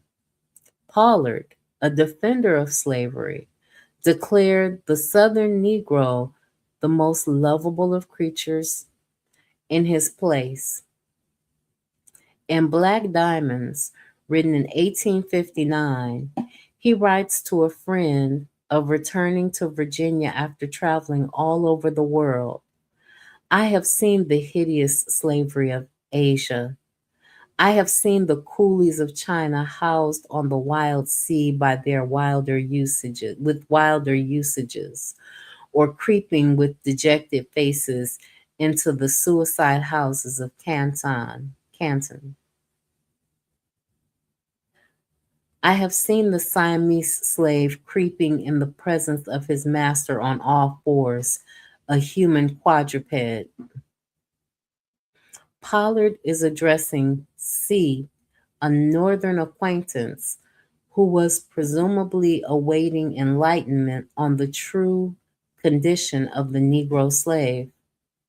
Pollard tells Mr. C that after all this traveling, he looks forward to getting back to the Southern institution, to the evidences of comfort and happiness on the plantations of the South, and to better illustrate the comfort and happiness he imagines, Pollard presents C with an image of an unadulterated Negro serving on the train car that was taking him back to the South. In poetic and emotionally compelling imagery, he writes about the Black man. He looked like home. I could have embraced the old uncle, but was afraid the passengers from such a demonstration might mistake me for an abolitionist. I looked at him with my face aglow and my eyelids touched with tears. How he reminded me of my home, of days gone by, that poetry of youth. Another Southerner, Basil Linnell Gildersleeve, thinking back to slavery before emancipation, wrote that the poetry of life will still find its home in the old order. This idea of slavery that bonded Negro and the bonded Negro as poetic cultivation profoundly shaped the imagination of Southern slaveholders. For Pollard, the Negro serves as an emblem of home. He is a signpost of sorts, a marker of affection's beauty, nobility, and the innocence that the white Southerner associates with his childhood. The Negro is also a separating line between comforting familiarity and the danger, uncertainty, and fatigue that foreign environments inspire. Pollard compares this Negro man to the warm, wide hills of my sweet home. This is not simply a Negro man of which he speaks, but rather a delectable thing, a personal, familiar, and acquired taste and set of sensibilities. The Negro is as natural and as permanent as the landscape, as aesthetically pleasing and necessary to the cultured citizen as poetry. The Negro is the institution of family and home, and simultaneously an evaporative nothing, a non entity to this Southern white gentleman who might just as soon lynch his object of affection were the Black man to step outside of his place. For the Negro, this was dangerous territory indeed. It is as if whites brought to bear upon the Negro's person generations of European cultivation and institution building. Like poetry, a learned art and an acquired taste, the taste and hunger for the Negro was learned, rooted in repetition and practice. The Negro that Pollard speaks of was a familiar home territory, a safe space in and through which white men could feel, play, lust, rage, and finally make themselves at home. This type of Negro, whites naturalized and romanticized, much as they romanticized the natural landscape of the Americas after seizing it from murdered and systematically contained Native Americans. Booker T. Washington poignantly experienced the institutionalization of the Negro, and he documented it in Up From Slavery, an autobiography written in 1900. In 1879, on a stopover visit in the nation's capital, Washington witnessed the town go into a furor over a dark skinned man checking into a white hotel. The town intended to lynch the man until they found out he was from Morocco and therefore not an American Negro. In another instance that took place that same year, Washington was transporting a Native American youth who had a similar complexion to his own to Washington. Aboard the train, a dinner server informed Washington that he and the native youth could enter the dining car, but that he, a Negro of the same complexion, could not. In both the hotel and aboard the train car, we see the Negro serving as a utilitarian object that helped define social places, determine the interior and external margins of society, and mark the boundary between domestic and international terrains. The Moroccan man and the American Negro have the same hair texture, skin color, and phenotypic features. The only differences between the two men is a process of cultivation and domestication rooted in white tastes, comforts, habits, perceptions, and social needs. During and beyond slavery, blacks have associated the type of Negro Pollard describes with femininity, but more specifically with a nurturing maternal male role. Trudier Harris describes a black man who plays a nurturing role as grandmotherly. Analyzing the issue more deeply, she notes that this grandmotherly type of black man approaches the mammy figure with an extent within the extent of his concern for the white person who is in his care. His primary goal is to soothe the precious child whose welfare rests in his hands. To comfort the child, the grandmother must show him that the danger which threatened him is no longer real because grandmother has control over the boogeyman. The black man plays this role for Pollard, who wants to who wants to hold him, be held by him, and feel a returned sense of safety within domestic shores after having traveled throughout the strange and unsafe world. The black male grandmother type figure reproduces the national identification and internal and external sense of geography of the white male. This he she figure also reproduces the white male child as father, master, owner, and a kind of paternal family member. Like the difference between wild and domesticated game, the more appetizing Negro was one whom whites had domesticated, made into a type of pet whom they could work, romanticize, brutalize, or socially consume. Ex slave Jim Allen, when speaking to a WPA interviewer, admitted that he was his master's pet. Did we have good eating? Yes, ma'am. Old master fed us so good, for I was his pet. He never loved no one to allowed no one to pester me neither. As I's been told you, I was Master Allen's pet nigger boy. I was called a stray.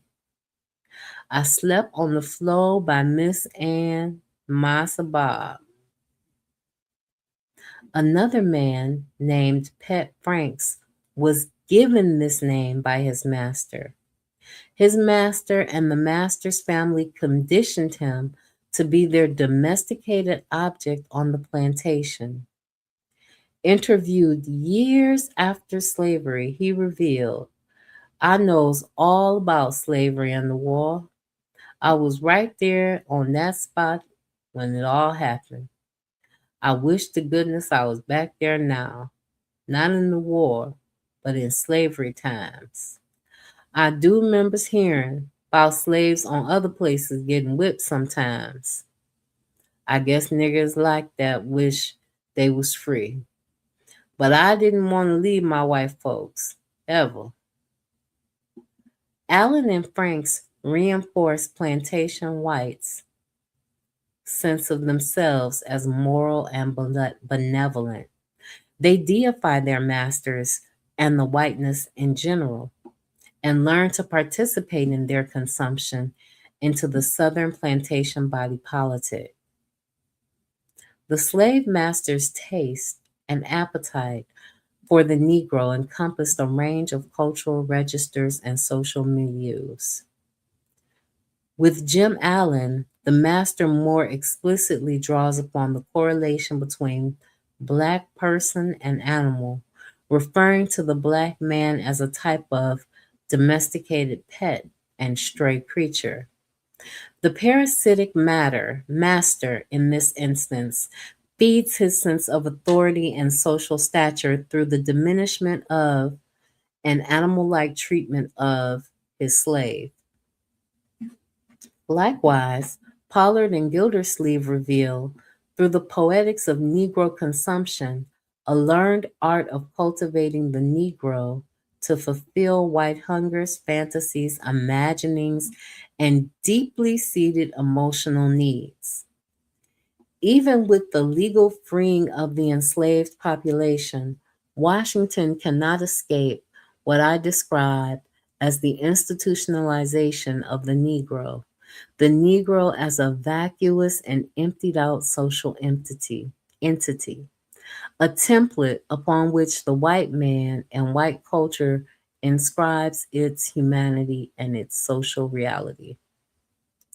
This range and diversity of examples gives us context for and a means to better understand in James L. Smith's narrative the references to musical appreciation, the captain's construction of Smith as an entity that does not reason and think, and the captain's choosing of Smith as a host meant to feed and reify his social stature and honorific standing among members of his crew.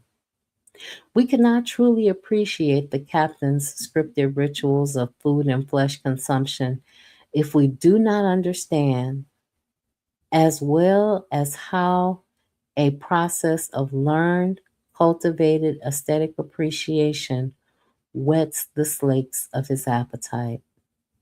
As well, we cannot fully interpolate the significance of the captain's rage at Smith's daring to think if we do not understand how the captain imagines Smith as a domesticated creature, as pet to his desires and needs, as a safe and home like space that nurtures and sustains. We should understand ritualized human consumption of a type that Smith undergoes as a reified and highly stylized example of a much broader and more pervasive phenomenon.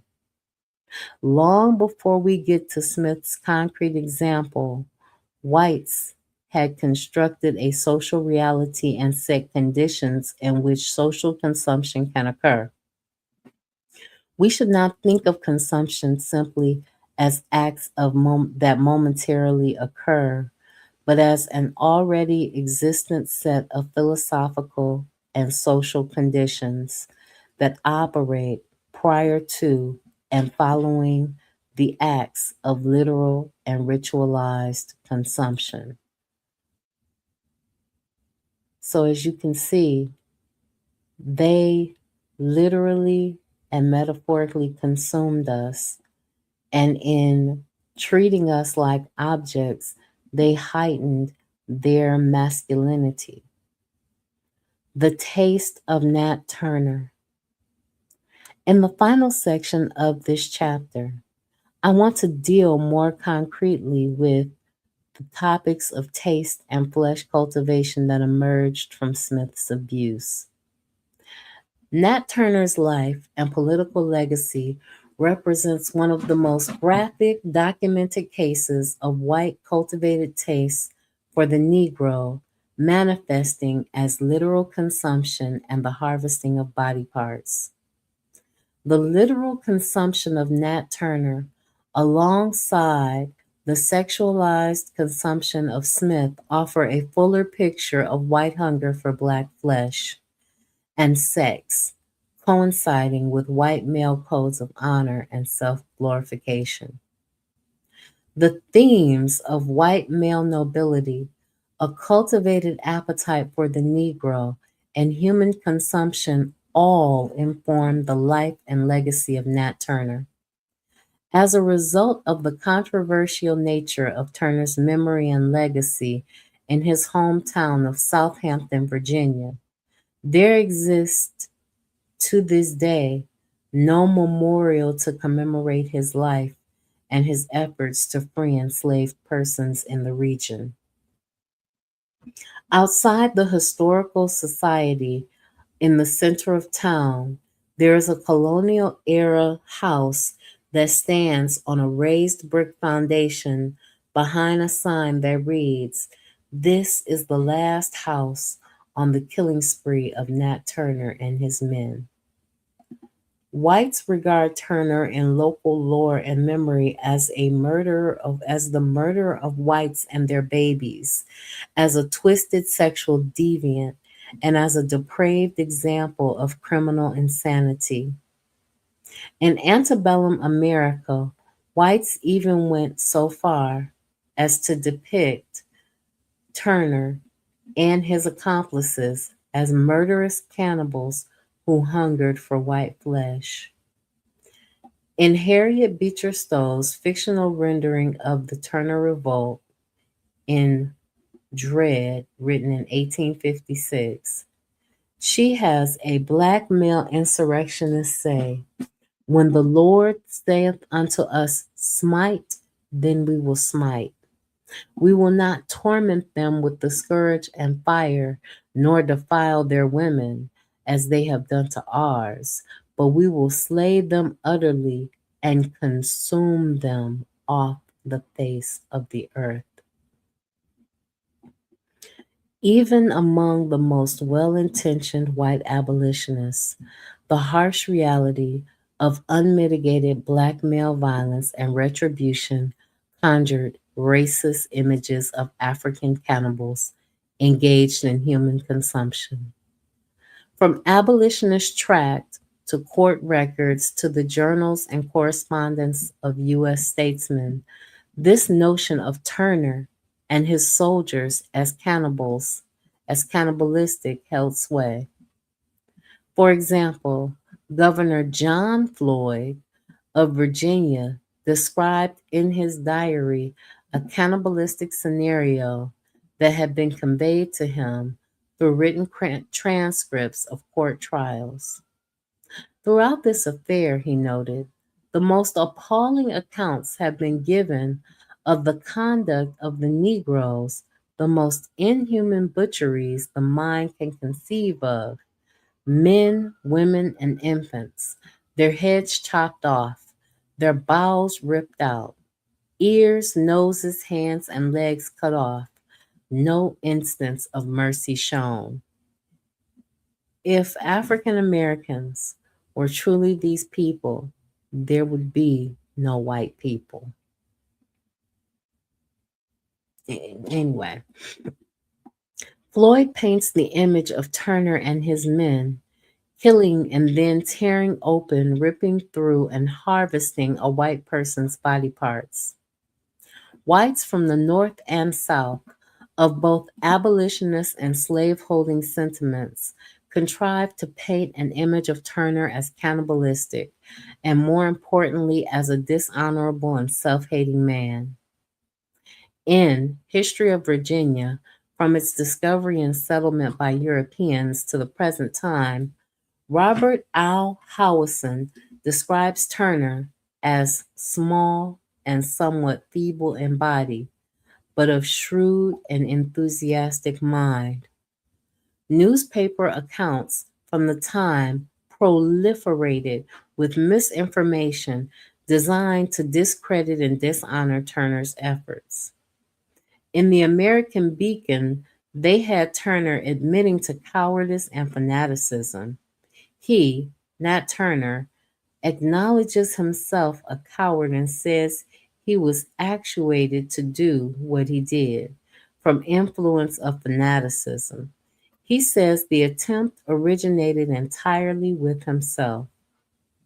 The Petersburg Index, reporting on the Turner insurrection over 30 years later, described the Black Revolutionary as Nat Turner came out of the dismal swamp, starved at last, and was taken and hung as a monster black fiend, and history has passed him as a murderer on the gallows. Whites had to dishonor Turner, disfigure him, and make him and of his person and legacy a monstrosity. Such a strategy of character assassination deflected attention away from the real, brutal circumstances of slavery that initiated Turner's revolt and the incidents of literal consumption that informed the execution of Turner and the treatment of his corpse. After Turner was captured, he was hung, skinned, and bled, and his body was boiled down to grease. Blacks of the region around this time swore off the consumption of castor oil. According to William Sidney Drury, a late 19th century historian, the famous remedy of doctors of antebellum days, castor oil, was long dreaded for fear it was old Nat's grease. Drury and others have referred to such beliefs as an older prejudice common among older darkies. Even younger, more liberal historians, such as Scott French, have labeled Black concerns over consuming Nat Turner as folk belief. For the most part, scholars have shied away from the question of what Southampton whites wanted with Nat Turner's grease. In contrast to the rhetoric of Turner as a monstrous and unpalatable figure, it helps to know that during that time period, white men associated honor and nobility with unspeakable acts of violence and consumption perpetuated against Black bodies. General Epps, for example, described the treatment of Black persons as revolting, inhuman, and not to be justified, and characterized by acts of atrocity. Perhaps the general had in mind individuals like the following Black man, whom whites shot, quartered, and beheaded for no reason at all, except that he knew nothing about the Turner insurrection. He told them he didn't know anything about any insurrection. They shot several balls through him, quartered him, and put his head on a pole of the fork of the road leading to the court.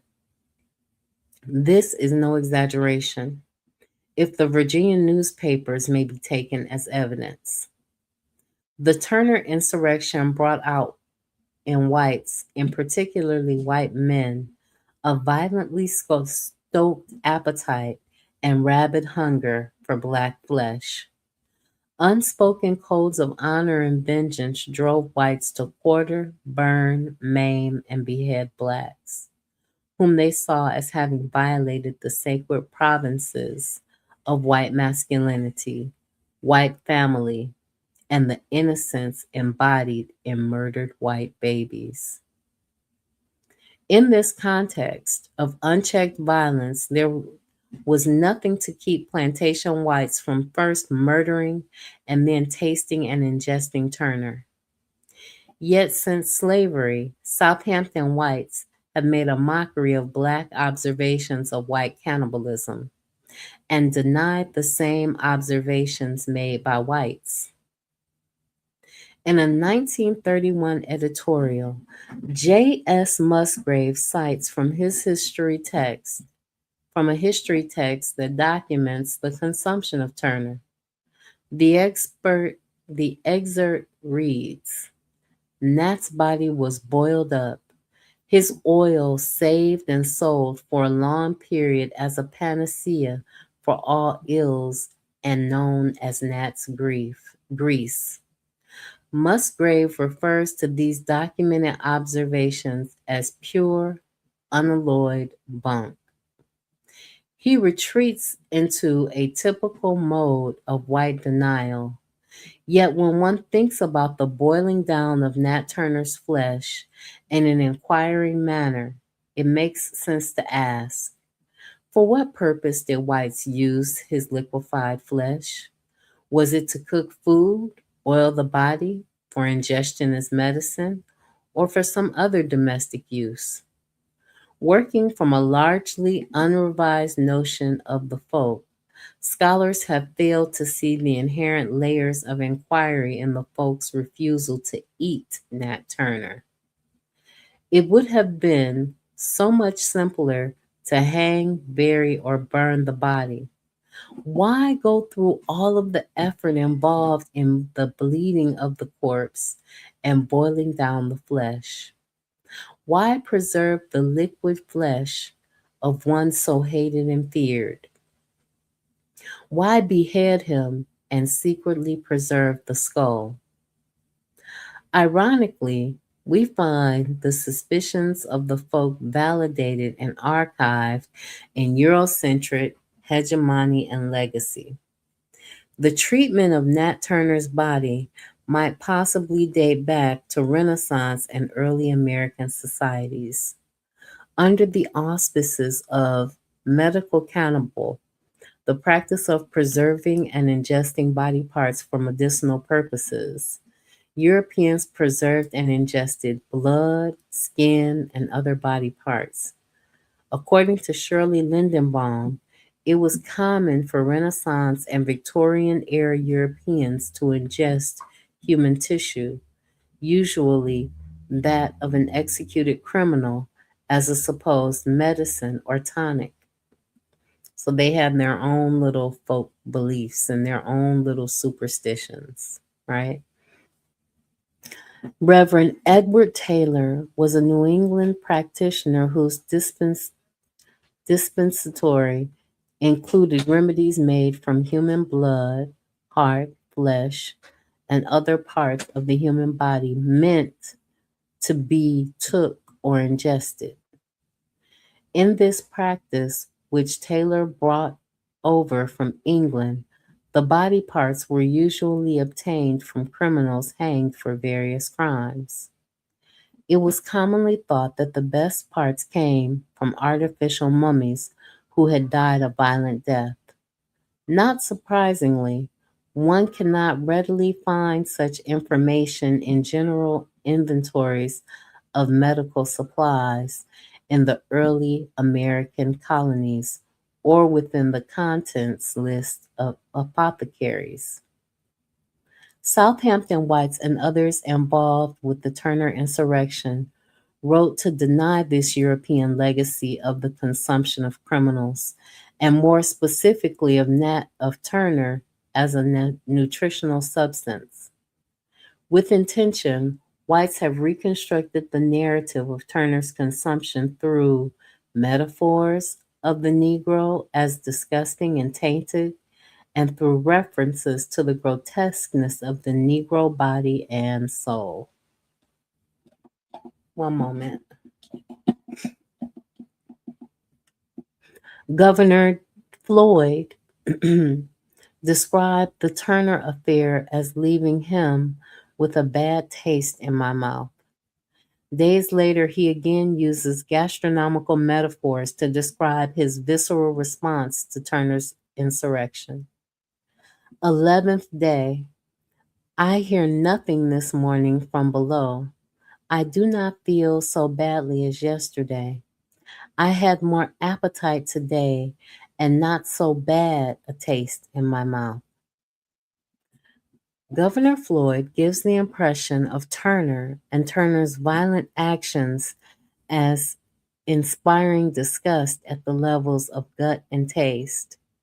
Yet, as I have demonstrated throughout this chapter, the consumption of Black persons on literal and metaphorical levels reified and restored in whites a sense of honor and ennobled social stature, not to mention that Turner likely served as a nutritional substance to the whites who used his body in that manner. Governor Floyd's personal and sentimental recordings obscure the easy and seamless transition of white male rage after the Turner insurrection into the literal appetite and hunger for black flesh. I cited earlier the example of the black man who was tortured, beheaded, and had his head hung on a pole, not for not admitting to information about the Turner insurrection. Rare and honest white citizens from the time period described the treatment of blacks in the region following the insurrection as a reign of terror. That is white inspired terror. What better way to annihilate the threat of one's terror? I'm speaking of white terror here, than through consumption, a permanent taking in of that which horrifies, that which embodies the threat of self and communal annihilation. Governor Floyd's response to the taste of Turner through of one of revulsion, that whites had all manner of appetite based responses to Turner. The governor's outraged terror and sense of violated honor take the form of objection.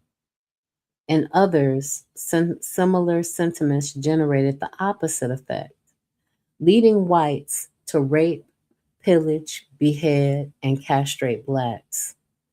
Tasting and ingesting Turner in this context of retribution and erotic violation would have represented for white men the ultimate erotic and satiating act.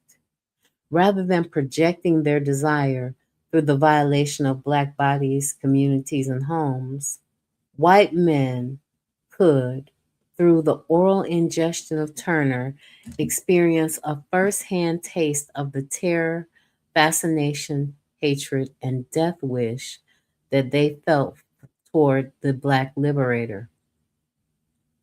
Given this fuller explication of the autoerotic and necrophilic implications of the consumption of Turner, it better it makes better sense that whites would, still today, deny and attempt to suppress black accusations of white appetite for and consumption of Nat Turner.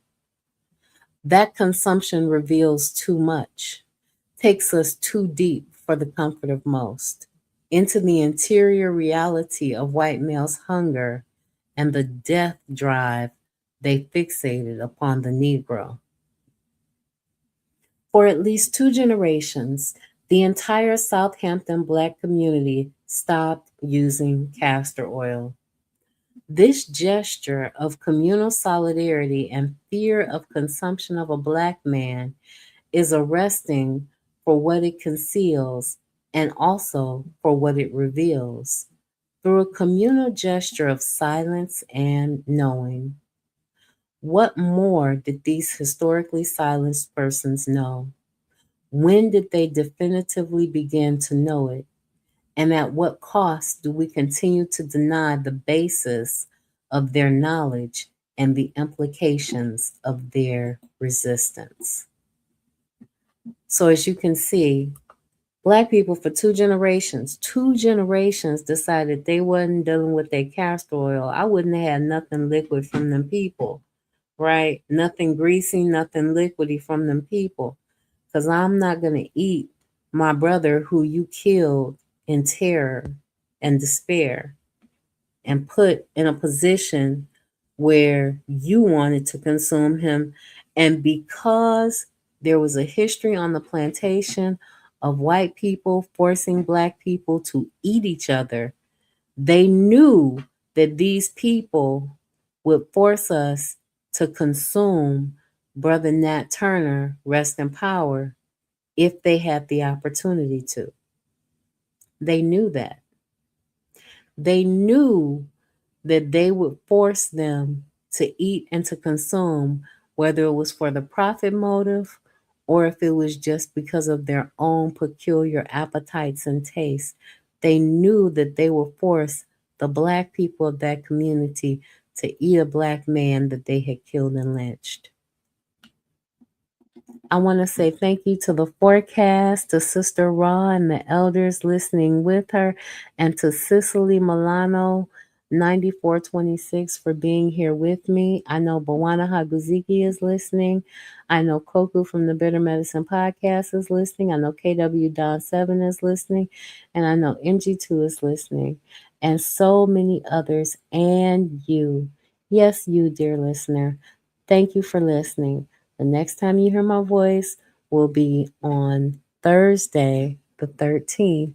I will see you then within the 9 o'clock hour. I thank you for listening, and just remember, they ate us. They forced us to eat each other, and they probably are doing that in the modern era, right? They ate us and thought of us as food. They consumed us like cattle. They sliced us up and they experienced sexual arousal from the consumption, castration, disemboweling, disembodiment, and beheading of Black people. So just remember that. Peace, guys.